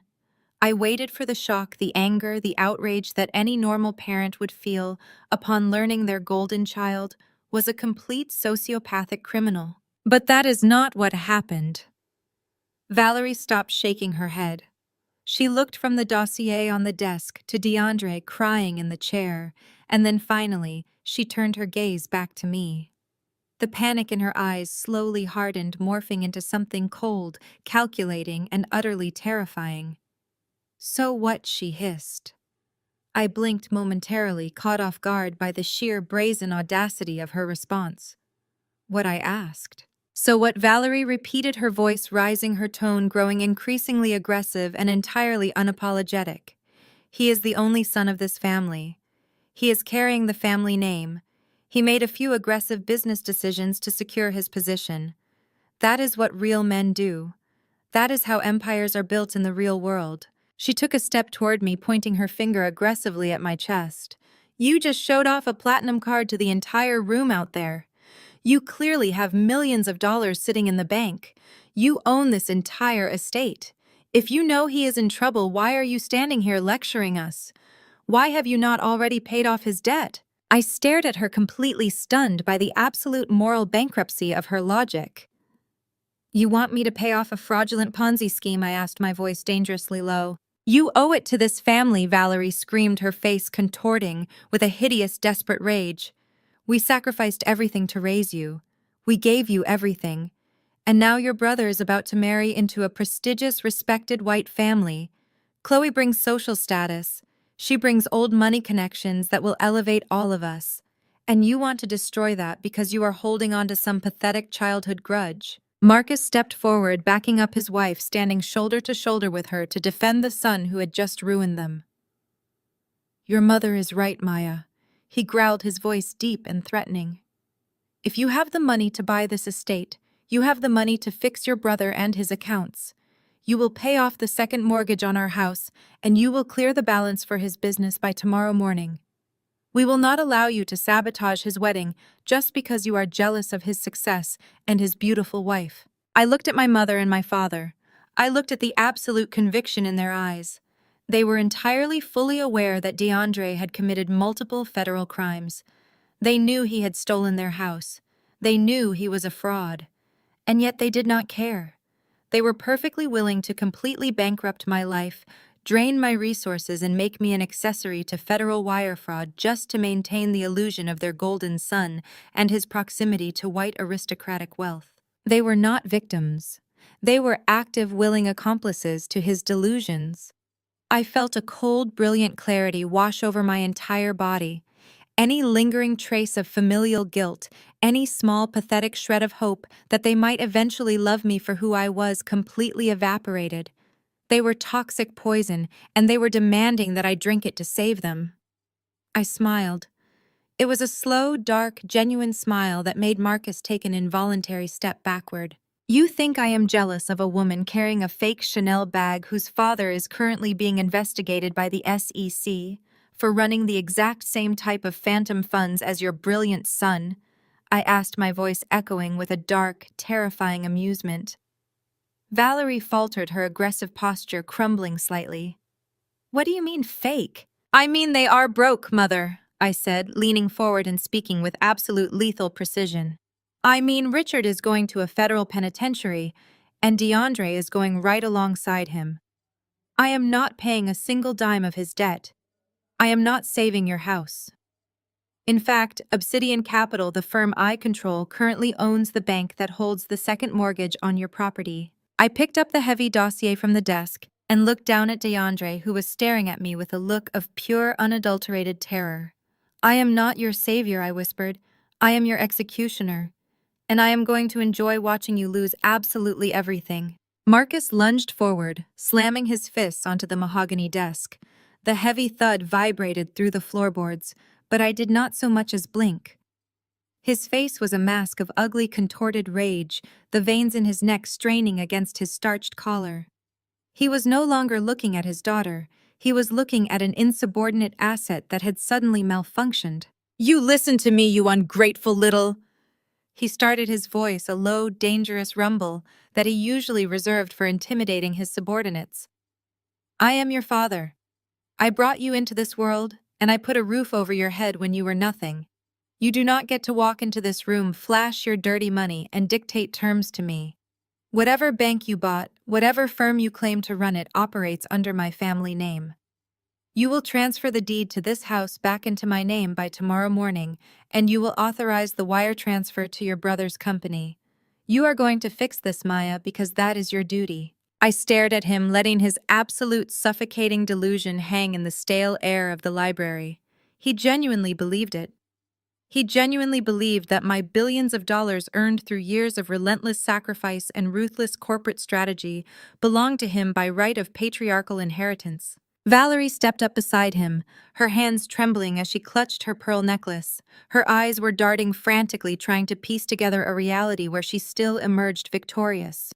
Maya, be reasonable, she pleaded, though her tone was laced with venom. You are just trying to scare us because you have always been so desperate for attention. You would never actually foreclose on the home you grew up in. You would never send your own flesh and blood to prison. People would talk. The social fallout would be catastrophic. You would be a pariah. Just pay the money, Maya. If you have so much of it, what is a few $1 million to save your family's reputation? From the corner of the room, DeAndre slowly lifted his head from his hands. Hearing our parents blindly, aggressively defend his indefensible crimes injected a fresh dose of toxic arrogance into his veins. He wiped the sweat from his forehead and sneered the terror in his eyes, replaced by a slimy, calculating confidence. "She is bluffing, Dad." DeAndre scoffed, pushing himself up from the leather armchair. He straightened his cashmere sweater, attempting to regain his golden boy posture. She would not do it. If I go down for wire fraud, the press will dig into her firm too. It will be a massive PR nightmare for Obsidian Capital to have the CEO's brother indicted by the feds. She needs this wedding to go smoothly just as much as I do to protect her own corporate image. She is just playing a power game to make me beg. The air in the room grew heavy, almost suffocating, but my mind had never been clearer. The ambient noise of the estate, the faint strain of the string quartet playing in the distant ballroom, the clinking of glasses, the murmur of the wealthy guests faded entirely into the background. My focus narrowed, zooming in on the three people standing before me. I looked at my father, a man so blinded by his own archaic pride that he was willing to command his daughter to commit financial crimes to cover for his son. I looked at my mother, a woman so obsessed with the illusion of high society that she would sacrifice her own child to maintain a country club membership. And I looked at DeAndre, a parasitic fraud who was fully prepared to let our parents die in poverty just to fund his luxury lifestyle for a few more months. They were a perfect, closed ecosystem of rot. There was no reasoning with them. There was no breakthrough waiting to happen. There would be no tearful apologies, no sudden realization of my worth, no remorse for the decades of emotional abuse they had inflicted upon me. They were standing on the deck of a sinking ship, holding buckets of water and demanding that I drown alongside them just to keep them company. I realized with a profound and chilling clarity that this family was entirely beyond saving. They were a terminal disease and I was finally curing myself. The cold anger that had fueled me all evening suddenly vanished, replaced by an absolute terrifying calm. I let out a soft, almost imperceptible breath, relaxing my shoulders. The tension drained from my posture. I reached out and picked up the heavy financial dossier from the desk. I held it for a brief second, feeling the weight of DeAndre's impending 20-year prison sentence in my hands, and then I casually tossed it back onto the leather armchair where he had been sitting. "You know what I said?" My voice dropping to a gentle, agreeable whisper that made the three of them instantly freeze. "You are absolutely right." Marcus blinked, his aggressive posture faltering. Valerie let out a loud, breathless sigh of relief, a triumphant smile already beginning to form on her lips. DeAndre crossed his arms over his chest, his smirk widening as he mentally counted the money he thought he had just bullied me into providing. "I am right," Marcus demanded, narrowing his eyes suspiciously. "Yes," I nodded smoothly, offering them a blank, polite smile. "You are right. I am just a bitter, jealous sister trying to cause drama. This is a family matter, and as you have so eloquently pointed out for the past 32 years, I do not truly belong in this family, so I will respect your wishes." I turned my back on them and began walking slowly toward the heavy oak doors of the library. "Where are you going?" Valerie demanded, her voice shrill with sudden uncertainty. "You have not authorized the wire transfer yet. The bank opens on Monday." I paused with my hand resting on the cool brass door handle. I looked back over my shoulder, my expression entirely unreadable. "Fine. I will not interfere anymore," I said, repeating the exact words they had demanded of me all evening. "You want to handle DeAndre's business. Handle it. You want to manage the mortgage on your house. Manage it. You want to deal with Richard and Chloe's phantom wealth. It is all yours. I am stepping back. I will not lift a single finger to interfere with this wedding or this family ever again." I did not wait for this response. I pushed open the heavy doors and stepped out into the brightly lit corridor, letting the doors swing shut behind me, sealing them inside their own tomb. As I walked down the long vaulted hallway of the estate, the sound of my heels echoed sharply against the imported marble. The air felt incredibly light. For the first time in my life, I was not carrying the suffocating weight of my parents' expectations or the toxic burden of DeAndre's failures. I was completely, fundamentally free. I bypassed the grand dining hall where the bewildered guests were still waiting for Richard and Chloe to return. I walked straight out the massive front doors of the Sterling estate and into the biting, freezing winter night. Calvin was already waiting at the bottom of the sweeping stone steps. He saw me approaching and immediately opened the heavy armored rear door of the Maybach. The interior of the car glowed with a warm, inviting ambient light. I slid into the luxurious leather back seat and Calvin closed the door behind me with a solid, comforting thud that blocked out the howling wind.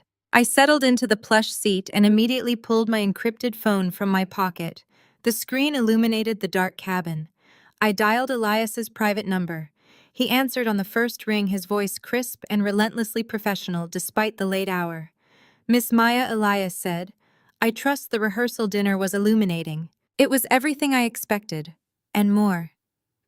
"Elias," I replied, staring out the tinted window at the imposing facade of the mansion. "They have made their choices. It is time for us to make ours." "I am ready for your directives," he said, the sound of a keyboard clacking softly in the background. First, I instructed, my voice entirely devoid of emotion. "Contact the Central Banking Division. Activate the immediate debt collection protocols on the Vanguard Heritage Bridge loans and initiate the foreclosure proceedings on my parents' residential property. I want the default notices plastered on their front door by Monday morning." "Understood. The foreclosure triggers are being authorized now," Elias confirmed seamlessly. Second, I continued, my gaze narrowing as the Maybach began to glide smoothly down the long tree-lined driveway. "Take the entire unredacted forensic dossier we compiled from DeAndre's flash drive. Forward it directly to the local FBI field office, specifically the White Collar Crime Division. Flag it as an active, ongoing Ponzi scheme with imminent flight risk. Make sure they see the forged investor reports and the fraudulent wire transfers." "The encrypted files are being transmitted to the federal authorities as we speak," Elias replied. "Given the dollar amount and the clear evidence of wire fraud, I anticipate they will secure an arrest warrant within the next 12 hours. "Excellent," I murmured, leaning my head back against the soft leather headrest. A slow, genuine smile spread across my face as I thought about the spectacular event scheduled for tomorrow afternoon. The grand $1 million wedding that DeAndre and Chloe had so desperately fabricated to save themselves. "And Elias," I added, my voice dropping into a smooth, lethal cadence. "Yes, Miss Maya." "Tomorrow is the wedding day," I said, watching the heavy wrought iron gates of the estate close behind us. "We cannot let my brother and his beautiful bride celebrate such a momentous occasion without a proper showing of family support. Coordinate with the federal agents. Ensure they know exactly where DeAndre and Richard will be at 3 o'clock tomorrow afternoon. Let us prepare a very special, highly public wedding gift for the happy couple." The morning of the wedding dawned with a brittle, freezing clarity. The pale winter sunlight poured through the floor-to-ceiling windows of my penthouse suite, casting long, sharp angles across the hardwood floor. I stood near the glass, nursing a cup of black coffee and looking out over the city skyline. Somewhere out there, federal agents were finalizing their operational briefing. In exactly 7 hours, the entire fraudulent empire DeAndre had built would collapse in front of hundreds of people. I felt a profound, absolute stillness.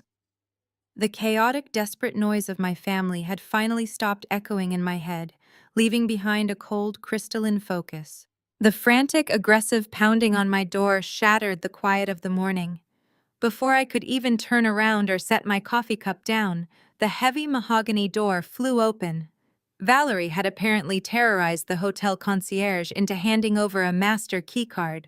She stormed into the center of my suite, bringing the frantic, toxic energy of the wedding day directly into my sanctuary.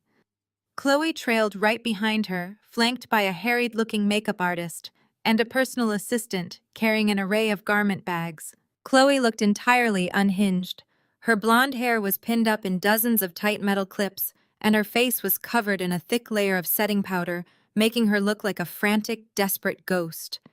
She marched straight toward my immaculately made bed and threw a plastic garment bag onto the pristine white duvet. "You need to put this on right now," Chloe commanded, her voice shrill and grating.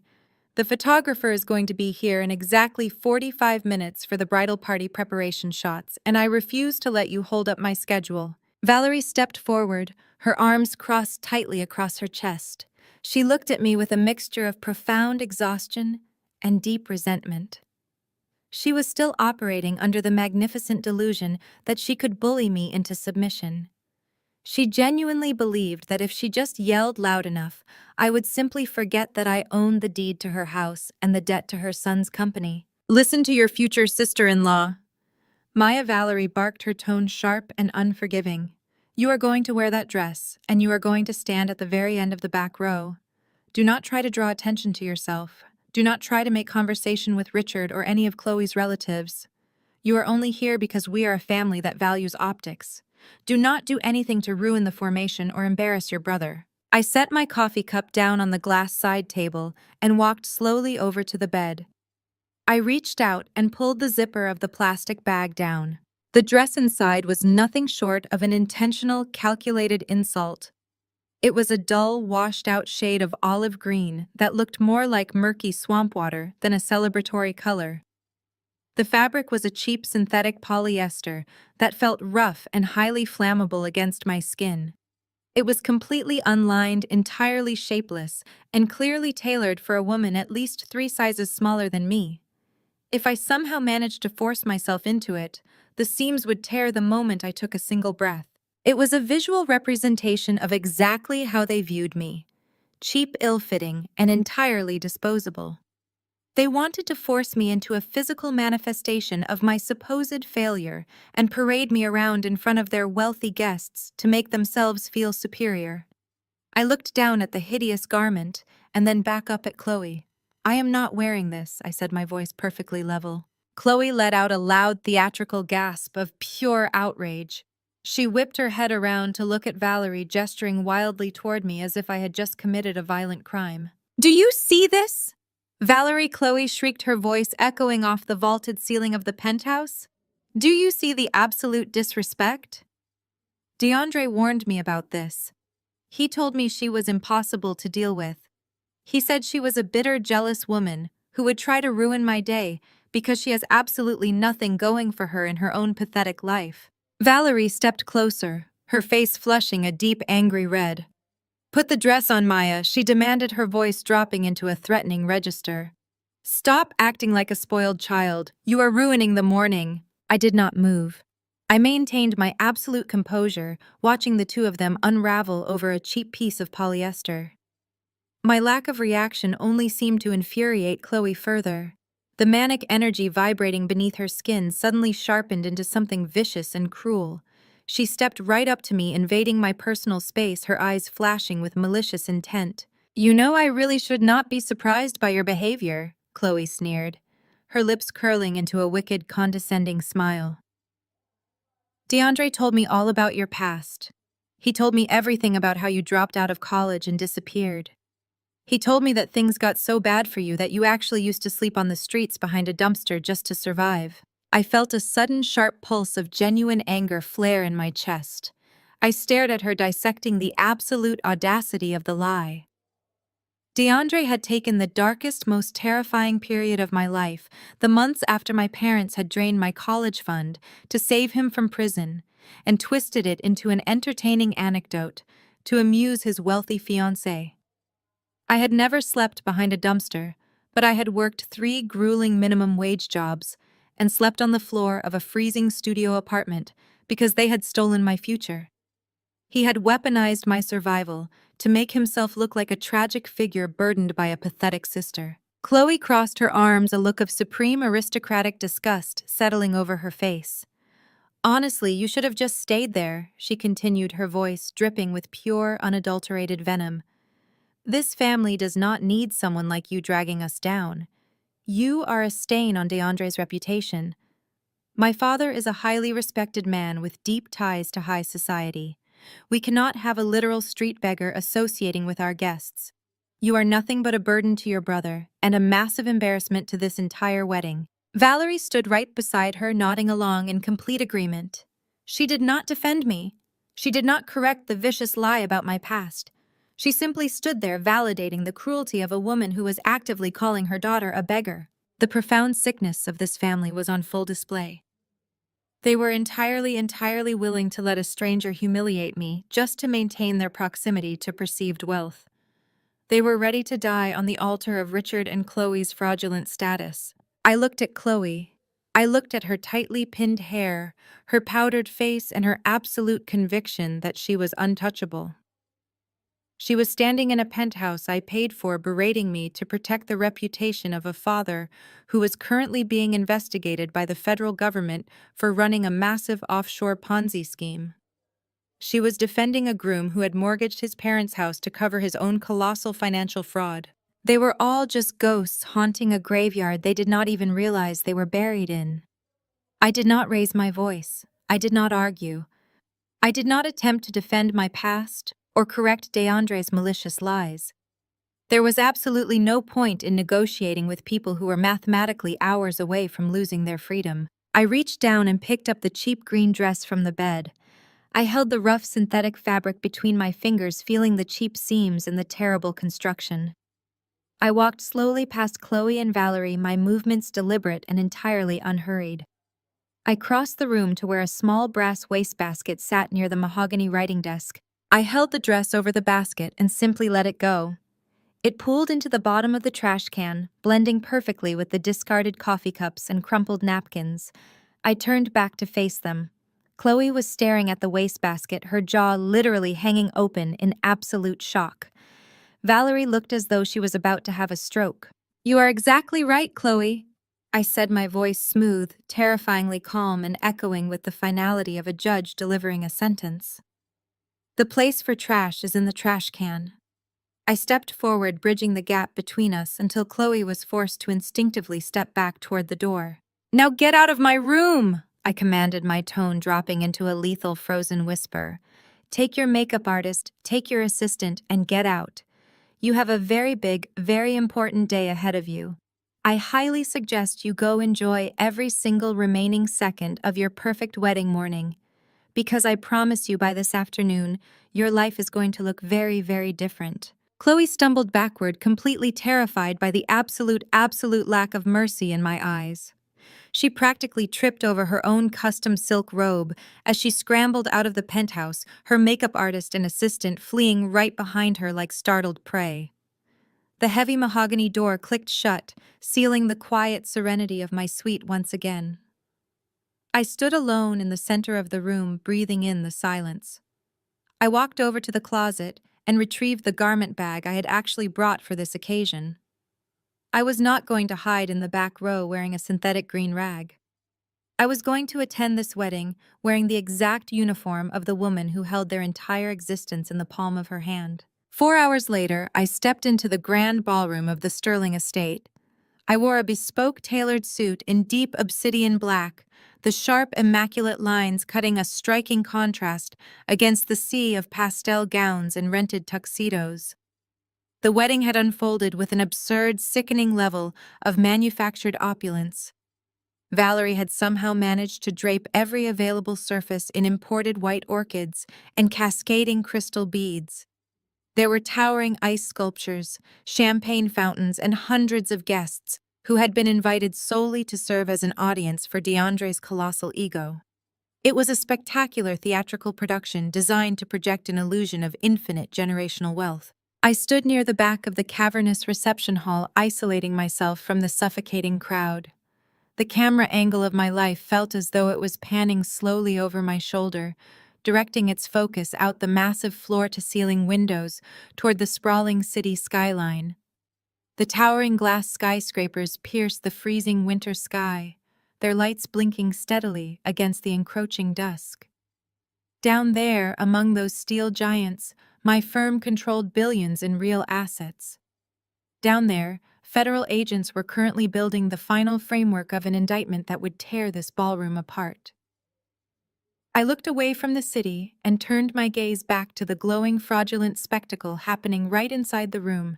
Dinner had concluded, and the room was buzzing with the loud, aggressive energy of people desperate to prove their own importance. DeAndre stood up from the center of the sprawling head table. He tapped a silver spoon against his crystal champagne flute, the sharp ringing sound cutting through the chatter and commanding the attention of the room. He adjusted the lapels of his custom white tuxedo jacket, puffing out his chest as he looked out over the sea of faces. He was practically vibrating with toxic triumph. He truly believed he had pulled it off. He believed my money was currently sitting in his accounts, and that Richard's phantom wealth was about to secure his legacy forever. "Thank you all for being here tonight," DeAndre began, his voice booming confidently through the microphone. "Today is about more than just a wedding. Today is about the merging of two incredible families. It is about vision, ambition, and the future." He paused, letting his arrogant gaze sweep across the room, soaking up the absolute adoration of our parents, who were seated in the front row. Valerie was weeping, dabbing her eyes with a lace handkerchief, while Marcus nodded with profound, solemn pride. "When I started my real estate firm, I had a vision to build something monumental." DeAndre continued, his tone dripping with self-congratulatory satisfaction. "People told me I was dreaming too big. They said building $1 billion portfolio by 30 was impossible.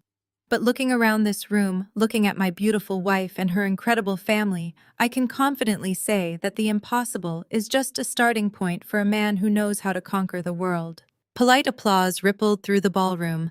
Richard was sitting beside Chloe, a strained, tight smile plastered across his face. He was sweating profusely, but he raised his glass to DeAndre, playing his part in this desperate mutual extortion. "I promise to elevate this family to a completely new level," DeAndre announced, his voice rising with theatrical passion. "Together, Chloe and I are going to build an empire that will last for generations. We are going to leave a legacy that this city will never forget." The applause grew louder, but DeAndre held up his hand, demanding silence. His eyes scanned the back of the room until they finally locked onto me. I stood perfectly still, leaning slightly against the marble pillar, my hands resting casually in my pockets. I did not break eye contact. I watched his smug, arrogant smirk widen as he prepared to deliver his final public insult. "And of course, I want to take a special moment to thank my little sister, Maya DeAndre," said his voice dripping with heavy condescension. The entire room turned their heads to look at me.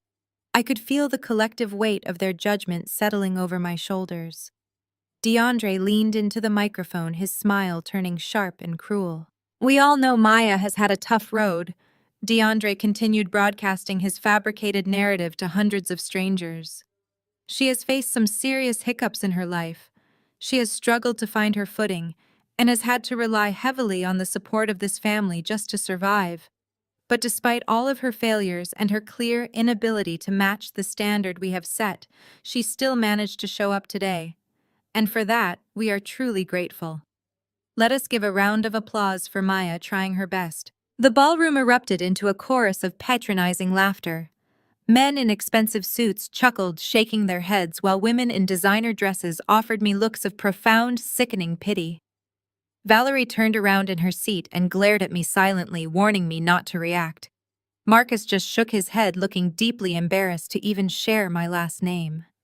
They were all reveling in my public humiliation, completely united in their belief that I was the pathetic, struggling sister, serving as a dramatic foil to DeAndre's golden success. I did not flinch. I did not look away.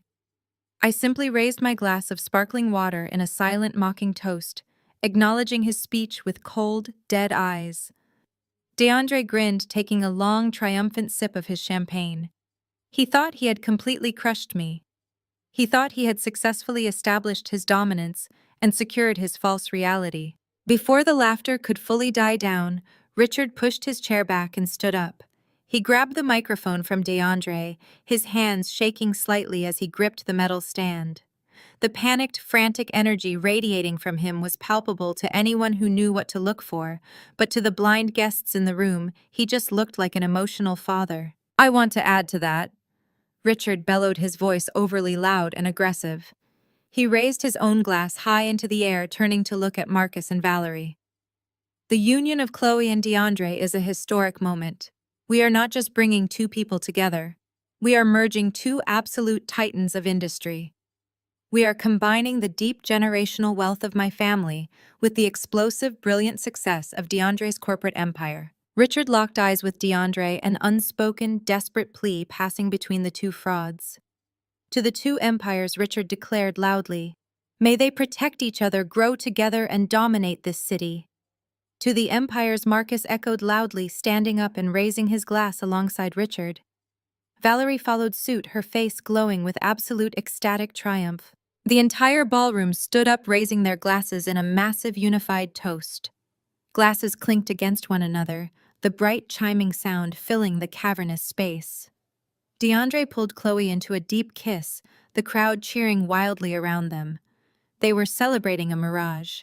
They were toasting to a bank account that held nothing but debt and a corporate portfolio built entirely on stolen money and forged documents. I watched the spectacle unfold with absolute chilling fascination. I watched my parents desperately worshiping a man who had stolen their home. I watched Richard clinging to a son-in-law who was moments away from federal indictment. I watched DeAndre basking in the glory of an empire that I currently held the remote detonator to. I slowly lowered my glass and pulled my encrypted phone from my pocket. I did not need to wait any longer. The trap was fully loaded and every single rat was standing inside the cage. I tapped the screen, opening my direct secure line to Elias. The line connected instantly. Miss Maya, Elias said, his voice cool and ready. "It is time, Elias," I instructed, my voice low and completely devoid of mercy. "Execute the final protocol. Drop the hammer on the accounts and tell the federal agents they have a green light to enter the building. Let us show everyone here what a real empire looks like." The ballroom was still vibrating with the thunderous applause from Richard's toast. Waiters in crisp white jackets began circulating with silver trays, carrying another round of vintage champagne. DeAndre was shaking hands with wealthy strangers, soaking in the absolute adulation he had entirely fabricated. I slipped my phone back into my tailored suit pocket and picked up a fresh crystal flute from a passing tray. I took a slow, deliberate sip, the dry effervescence matching the cold, electric anticipation humming in my veins. The trap was sprung. Now it was only a matter of waiting for the jaws to snap shut. Up at the front of the room, the wedding band concluded a lively jazz instrumental. The sharply dressed master of ceremonies stepped up to the acrylic podium, tapping the microphone to command the room's attention once more. The low murmur of wealthy socialites, arrogant investors, and eager sycophants gradually faded into an expectant hush. Everyone turned back toward the stage, expecting another round of self-congratulatory speeches or perhaps the cutting of the massive six-tier fondant cake. "Ladies and gentlemen," the MC announced, his voice projecting a polished, enthusiastic cheer, "we have a very special surprise addition to our program this evening. A distinguished representative from the nation's leading prop-tech conglomerate has just arrived to present a personal wedding gift to the groom." DeAndre puffed out his chest, his signature smirk returning with full force.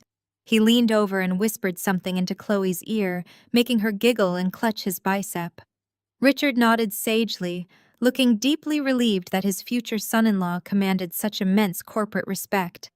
Valerie practically vibrated in her seat, her eyes darting around the room to ensure everyone was properly witnessing her son's monumental importance. Marcus adjusted his tie, adopting a look of profound patriarchal pride. They all believed this was the crowning moment of DeAndre's magnificent charade, the ultimate validation of their toxic delusion. They genuinely thought a massive corporate partner had arrived to crown the golden boy. The heavy gold-plated double doors at the far end of the ballroom swung open with a synchronized mechanical hiss. The remaining chatter in the room evaporated instantly, replaced by a sudden shifting of chairs and craning necks as the elite crowd strained to see the mysterious billionaire who had graced them with his presence. It was not a smiling tech executive carrying a velvet box. It was Elias. My lead counsel walked into the ballroom with the lethal precision of a guided missile. He wore an immaculate charcoal pinstripe suit, his posture rigidly professional, his expression entirely devoid of warmth or social pleasantry. And he was not alone. Flanking him on either side were two broad-shouldered men wearing standard-issue dark suits and unmistakable severe expressions. The gold badges clipped to their belts caught the harsh glare of the crystal chandeliers. Federal agents. The temperature in the room seemed to plummet by 10 degrees. The string quartet, which had begun playing a soft background melody, faltered and ground to a sudden jarring halt. A suffocating dead silence fell over the massive space. Hundreds of guests froze champagne glasses, hovering halfway to their mouths, their eyes locked on the three men marching directly down the center aisle. The rhythmic clicking of Elias's leather shoes against the marble floor sounded like the ticking of a doomsday clock. I watched from the shadows, my face a mask of total composure. The camera of my mind zoomed in slowly, capturing the exact microscopic moment the blood drained completely out of DeAndre's face. His smug, arrogant smile collapsed entirely, replaced by a look of sheer, unadulterated panic. His hands fell to his sides, his fingers twitching uncontrollably as the reality of his impending arrest crashed over him. Beside him, Chloe let out a confused, high-pitched breath, stepping back as if she could physically hide behind the floral arrangements. Richard gripped the edge of the head table so tightly his knuckles turned a ghostly white. The illusion was shattering right in front of their eyes. Elias did not break his stride. He bypassed the confused ushers and walked straight up the short steps to the acrylic podium. The MC stepped back nervously, yielding the microphone without a single word. The two FBI agents fanned out, standing strategically at the base of the stage, cutting off any potential exit routes for the groom. Elias adjusted the microphone. A sharp high-frequency feedback whine pierced the silent room, making several guests in the front row physically wince. "I apologize for the sudden interruption," Elias said, his voice smooth, resonant, and utterly terrifying in its absolute calm. He did not look at the crowd. He looked directly at DeAndre. "I represent the primary debt holder of DeAndre Wilson's real estate holdings, and the majority shareholder of the bank currently foreclosing on the Sterling family estate." A collective gasp rippled through the sea of guests. Whispers of horror and shock began to ignite across the dining tables as the wealthy elite realized they were attending the wedding of a complete fraud. Valerie let out a strangled, horrified sound, pressing both hands over her mouth, as the reality of losing her home was broadcast to her entire social circle. Marcus jumped up from his chair, his face turning an angry, mottled purple, but he was quickly silenced by a sharp, warning glare from one of the federal agents. Elias continued, effortlessly ignoring the rising panic in the ballroom. "I am here representing our CEO. She wanted to ensure her brother received his wedding gift personally." Elias reached inside his suit jacket and pulled out a thick, sealed manila envelope. He dropped it onto the podium with a heavy, resounding thud. This envelope contains a comprehensive, unredacted forensic accounting of a massive, unregulated Ponzi scheme, Elias stated clearly, spelling out the exact mechanics of DeAndre's ruin to every single prominent guest in the room. It details multiple counts of federal wire fraud, the systematic embezzlement of investor funds, and the fraudulent secondary mortgage secretly taken out on Marcus and Valerie Wilson's residential property. These documents have already been authenticated by the federal authorities standing in this room. DeAndre stumbled backward, knocking his chair over. It crashed onto the marble floor, echoing like a gunshot. He looked frantically at the exits like a trapped animal, but the federal agents had already moved closer, their hands resting casually near their belts. There was nowhere to run. The golden boy was finally trapped in a cage of his own making. "No." DeAndre stammered, his voice cracking into a pathetic, desperate whine. "No, this is a mistake. This is a setup. Who is your CEO? Who sent you here?" Elias offered a thin, merciless smile. He tapped the microphone one last time. "Our CEO is standing right over there," Elias said, gesturing deliberately toward the dark corner of the ballroom. Hundreds of heads turned simultaneously. A sea of shocked, horrified eyes shifted away from the ruined groom and followed Elias's gesture, pointing directly at the shadows.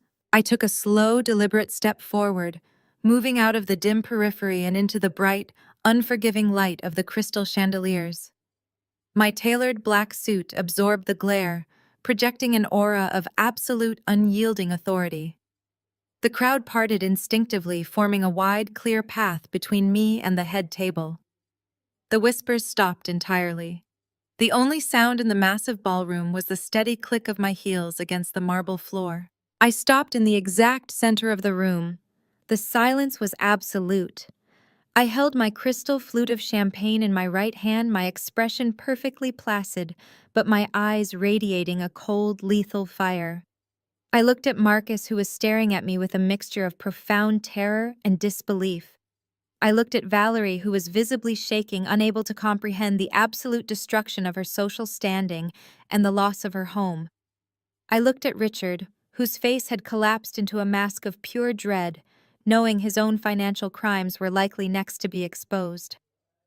I looked at Chloe, who was sobbing hysterically into her hands, her perfect wedding day reduced to a federal crime scene. And finally I looked at DeAndre, the golden boy, the fraudulent billionaire, the brother who had demanded I sleep on the streets so he could drive a luxury car. He was staring at me, his mouth opening and closing wordlessly, tears of pure terror welling in his eyes. He finally understood the magnitude of his mistake. He finally understood exactly who held the power.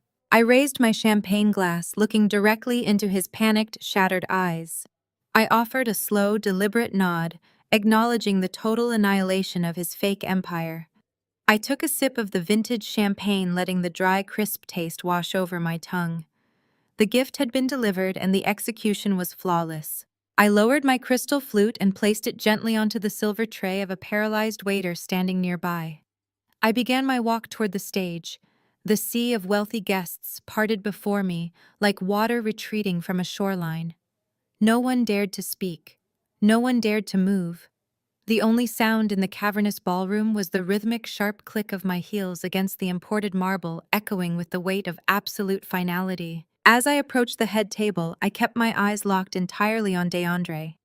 The manufactured confidence that had defined his entire existence was completely gone. His custom white tuxedo suddenly looked like a cheap costume. He was sweating profusely, his chest heaving with shallow, panicked breaths.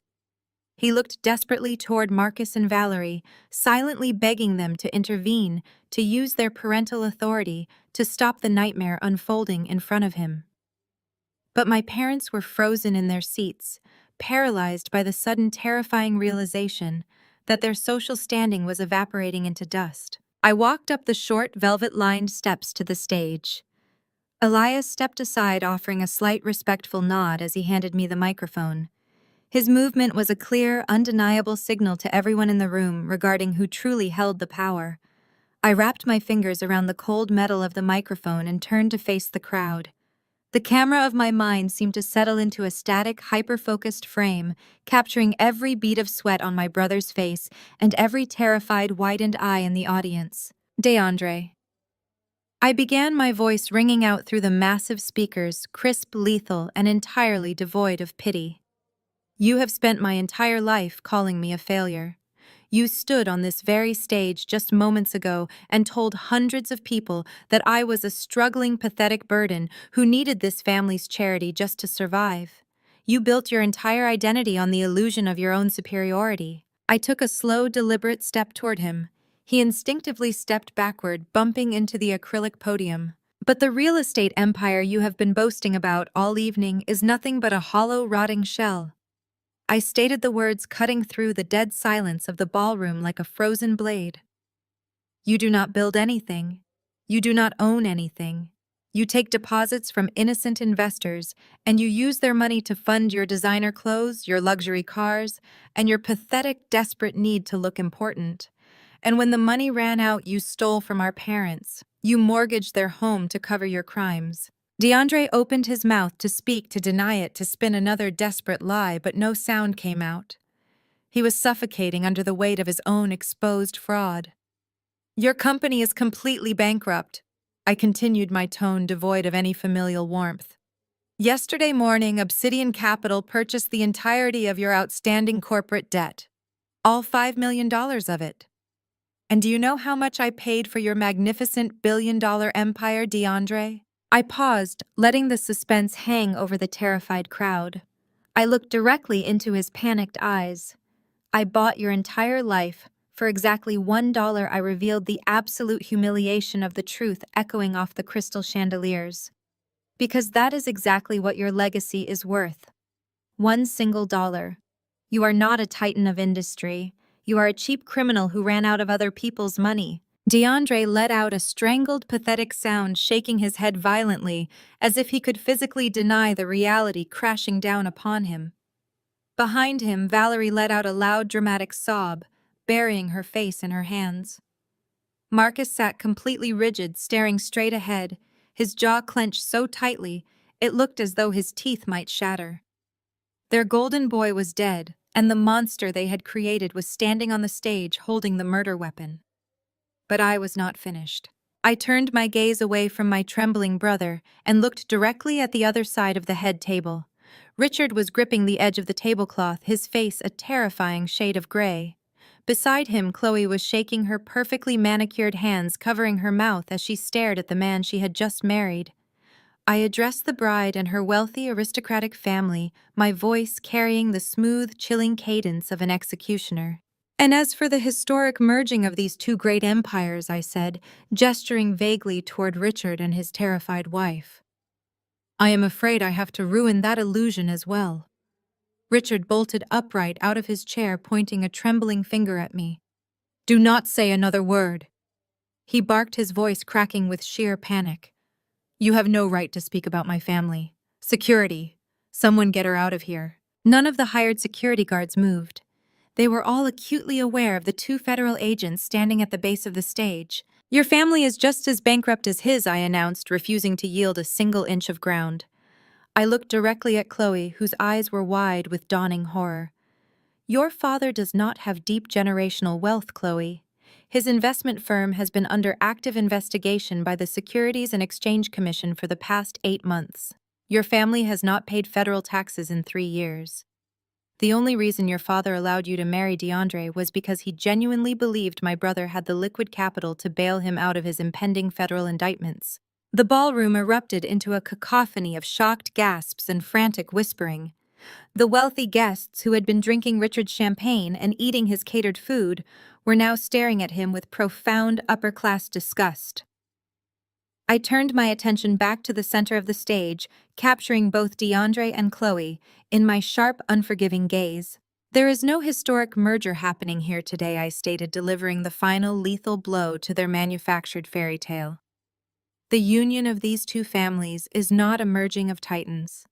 It is simply the union of two desperate, bankrupt gold diggers who were blindly trying to scam each other to save themselves. The silence that followed was heavy, absolute, and charged with electric tension. The truth had finally been dragged out into the harsh lighting of the ballroom, stripping away every layer of designer fabric and floral arrangements. The fragile, manufactured reality shattered completely. Chloe let out a visceral, blood-curdling scream. It was a sound of pure, unadulterated rage and total humiliation. She spun around her heavy silk wedding gown, knocking over a tower of crystal champagne flutes. The glass shattered across the marble floor, but nobody paid it any attention. She launched herself at DeAndre. You lied to me, she shrieked, her voice tearing through the silent room. You told me you were a billionaire. You told me you were going to save my family. You are nothing but a broke, pathetic fraud. Before DeAndre could even raise his hands to defend himself, Chloe swung her arm back and slapped him directly across the face. The sharp, violent crack of her palm striking his cheek echoed loudly through the microphone still resting on the podium. DeAndre stumbled backward, clutching his reddened face, his eyes wide with shock and humiliation. He looked absolutely pathetic, stripped of his armor, bleeding out in front of the high society crowd he had so desperately wanted to impress. At the exact same moment, a loud crash sounded from the other side of the head table. Richard, who had been standing rigid with panic, suddenly clutched his chest. His face turned an alarming shade of purple as his breath caught in his throat. He let out a strained, wheezing gasp and collapsed backward. His heavy body hit the rented banquet chair, snapping the wooden legs and sending him crashing to the floor. Chloe's mother began screaming hysterically, dropping to her knees beside her fallen husband, begging someone to call an ambulance. The grand opulent wedding had officially devolved into a spectacular, chaotic disaster. I stood perfectly still watching the destruction unfold with cold, clinical detachment. I did not feel a single ounce of pity. They had built their entire lives on a foundation of lies, cruelty, and the active, systematic destruction of my self-worth. They had demanded I pay for their crimes. They had demanded I sacrifice my hard-earned success to maintain their toxic delusions. Now they were simply harvesting the crop they had spent decades planting. Elias stepped forward calmly, signaling to the two federal agents waiting at the bottom of the steps. The agents moved with swift practiced efficiency. They bypassed the screaming bride and the collapsed father, walking straight up to DeAndre. DeAndre Wilson, one of the agents, said, his deep voice cutting effortlessly through the chaos. He reached out and grabbed my brother's arm, spinning him around. "You are under arrest for multiple counts of federal wire fraud and financial embezzlement. You have the right to remain silent. Anything you say can and will be used against you in a court of law." DeAndre did not struggle. He did not yell. He simply went entirely limp, sobbing openly as the agent pulled his arms behind his back. The sharp metallic click of the handcuffs locking around his wrists sounded like the closing of a heavy iron vault. Valerie finally broke her paralysis. She let out a harrowing, desperate wail and scrambled out of her chair, running toward the stage. "My baby!" she screamed, reaching her hands out toward DeAndre as the agents began to march him down the steps. "You cannot take him. He is a good boy. He is the golden boy. Maya, do something. Save your brother." I looked down at my mother. I looked at the frantic, desperate pleading in her eyes. She was still asking me to save him. Even as he was being hauled away in handcuffs for stealing her home, she was still demanding that I sacrifice myself to protect him. "I am not your savior, Valerie," I said, my voice soft, but carrying the weight of absolute finality. "And he is not golden, he is just plated, and the plating just wore off." I turned my back on her, leaving her sobbing on the marble floor. I handed the microphone back to Elias and began walking down the steps toward the exit. The crowd parted for me once again, offering a wide, respectful berth. They were no longer looking at me with pity. They were looking at me with profound, unadulterated fear. I walked out of the ballroom, leaving the wreckage of my family entirely behind me. I had not made it more than 5 steps toward the grand exit before I heard the frantic scrambling of leather shoes and silk fabrics dragging against the polished marble. The heavy, desperate sound of my parents completely shedding the last remaining shreds of their carefully guarded dignity echoed behind me. I stopped and turned around just as Valerie lunged forward, throwing herself onto the floor. She physically grabbed the hem of my tailored trousers, her manicured fingers twisting into the expensive fabric. Marcus collapsed right beside her, dropping to his knees in front of the entire high society crowd they had spent their entire lives trying to impress. The wealthy guests, who were previously entranced by the illusion of the Wilson family wealth, were now actively stepping back. Several people had pulled out their phones, recording the spectacular public downfall of a dynasty that never truly existed. "Maya, please," Valerie shrieked, her voice entirely devoid of its usual aristocratic polish. Her mascara was running down her cheeks in thick, dark streams. "You have money. We know you have money now. You have to stop this. You have to save your brother. If they take him to prison, the bank will seize the estate. They will take our home. We will have absolutely nothing." Marcus grabbed my other arm, his hands shaking violently. He looked up at me with wide, terrified eyes, looking like a pathetic, broken shell of the domineering patriarch he had always pretended to be. "He is your own flesh and blood, Maya. You cannot let them take the house. You have to pay off his debt. You have to fix this." I looked down at the 2 people who had brought me into this world. I looked at the sheer, unfiltered selfishness radiating from their weeping faces. Even now, with DeAndre being read his Miranda rights in the background, and their entire fraudulent empire burning to the ground, they were not apologizing for what they had done to me. They were not begging for my forgiveness. They were demanding my resources. They still viewed me as nothing more than a utility, a disposable asset meant to be sacrificed on the altar of DeAndre's comfort. I did not flinch. I did not pull away. I simply bent down, bringing my face level with theirs. The ambient noise of the chaotic ballroom seemed to fade into a dull white noise, leaving only the razor-sharp clarity of my voice. "The bank is not taking your house, Valerie." I stated, my tone as cold and unyielding as absolute zero. Valerie stopped sobbing for a fraction of a second, a desperate flicker of hope igniting in her tear-stained eyes. "You paid it?" she gasped, tightening her grip on my trousers. "You paid the bank." I said the final word, dropping like a guillotine blade. I stood back up and raised my right hand slightly. Elias, who had been standing a few paces behind me, stepped forward with practiced mechanical precision. He opened his leather briefcase and extracted a crisp, heavy-stock legal document, handing it directly to me. I held the document up, unfolding it so both Marcus and Valerie could see the embossed seal and the bold black lettering at the top of the page. "I did not pay off your debt," I explained calmly, watching the fragile hope drain completely out of their faces. "My corporate acquisitions firm purchased the secondary mortgage DeAndre fraudulently took out on your property. You owe the debt directly to me, and because your golden boy has not made a single payment in 8 months, the property is officially in default." Marcus let out a strangled, wheezing gasp, reading the legal text confirming his absolute ruin. "You bought our house," he whispered, his voice trembling with sheer horror. "I bought the foreclosure rights." I corrected him, folding the document and handing it back to Elias. "This coming Monday, a formal eviction notice will be delivered to the front gate. You have exactly 30 days to vacate the premises before the locks are changed and your remaining possessions are seized as collateral." Valerie let out another harrowing scream, burying her face against the marble floor. Marcus simply stared at my expensive shoes, completely paralyzed by the reality of his impending homelessness. They had leveraged their entire existence to fund a fraudulent lifestyle, and now they were going to lose every single piece of it. "You cannot do this to us," Marcus pleaded, his voice cracking into a pathetic whine. "We are your parents. Where are we supposed to go? We have no money left." I looked down at them, feeling an overwhelming sense of profound, absolute peace. The anger that had fueled me for years was entirely gone, replaced by a cold, clinical detachment. "When I was 15 years old, you threw me out into the freezing street because I was no longer a convenient accessory to your perfect family image," I reminded them, my voice carrying clearly through the silent, immediate circle of guests surrounding us. "You abandoned me with nothing, and you told me to figure out how to survive on my own.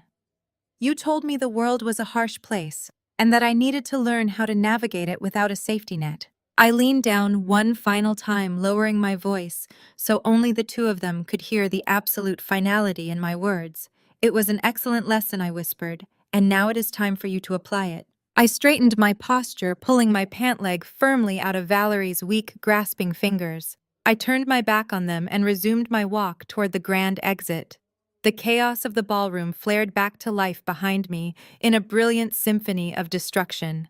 I could hear DeAndre sobbing loudly as the federal agents forcibly marched him out the side service doors, his hands securely cuffed behind his back. I could hear Chloe screaming violent obscenities, throwing crystal centerpieces at the wall as her wealthy friends tried to restrain her. I could hear the paramedics rushing through the lobby, shouting instructions as they brought a stretcher in for Richard, who was still lying on the floor clutching his chest. And underneath it all, I could hear the pathetic weeping of my parents, completely broken and entirely alone on the floor of a rented ballroom that they could no longer afford. I pushed through the heavy gold-plated double doors and stepped out into the freezing winter night. The sharp, icy wind hit my face, carrying the fresh, clean scent of falling snow. The red and blue lights of the federal vehicles pulsed against the white pillars of the Sterling estate, casting long, dynamic shadows across the sprawling driveway. I took a deep breath, filling my lungs with the freezing air. The suffocating weight of my past had finally been severed. I was completely unburdened. I picked up the delicate porcelain teacup, bringing the steaming Earl Grey to my lips. The fragrant bergamot washed over my tongue, grounding me in the quiet, absolute serenity of the present moment. I lowered the cup and placed it gently onto its matching saucer, the delicate clink of the porcelain echoing softly through the massive room. I sat comfortably in a bespoke leather armchair, my legs crossed, my posture relaxed but commanding. The camera angle of my memory slowly dissolved, pulling back to reveal the breathtaking reality of my current existence. The sprawling penthouse office occupied the entire top floor of the tallest glass skyscraper in the commercial district. The walls were lined with dark mahogany bookshelves holding leather-bound portfolios of international real estate acquisitions. The massive floor-to-ceiling windows wrapped around the entire room, offering an unobstructed panoramic view of the world I had conquered. Outside the glass, the glittering, sprawling expanse of the Chicago skyline stretched out into the infinite darkness. Millions of lights blinked and shifted, forming a glowing golden grid against the encroaching night. Down there, among those towering steel giants, my company controlled entire city blocks. Down there, an empire operated seamlessly under my absolute command. I looked out at the glowing city, feeling the quiet, steady rhythm of my own hard-earned power humming in my veins. There was no anger left in my heart. There was no lingering resentment or unresolved pain. There was only the cold, beautiful clarity of total victory. They had spent my entire life trying to convince me that I was inherently worthless. They had actively conspired to break my spirit, to keep me subjugated, and to sacrifice my future for the sake of their own manufactured illusions.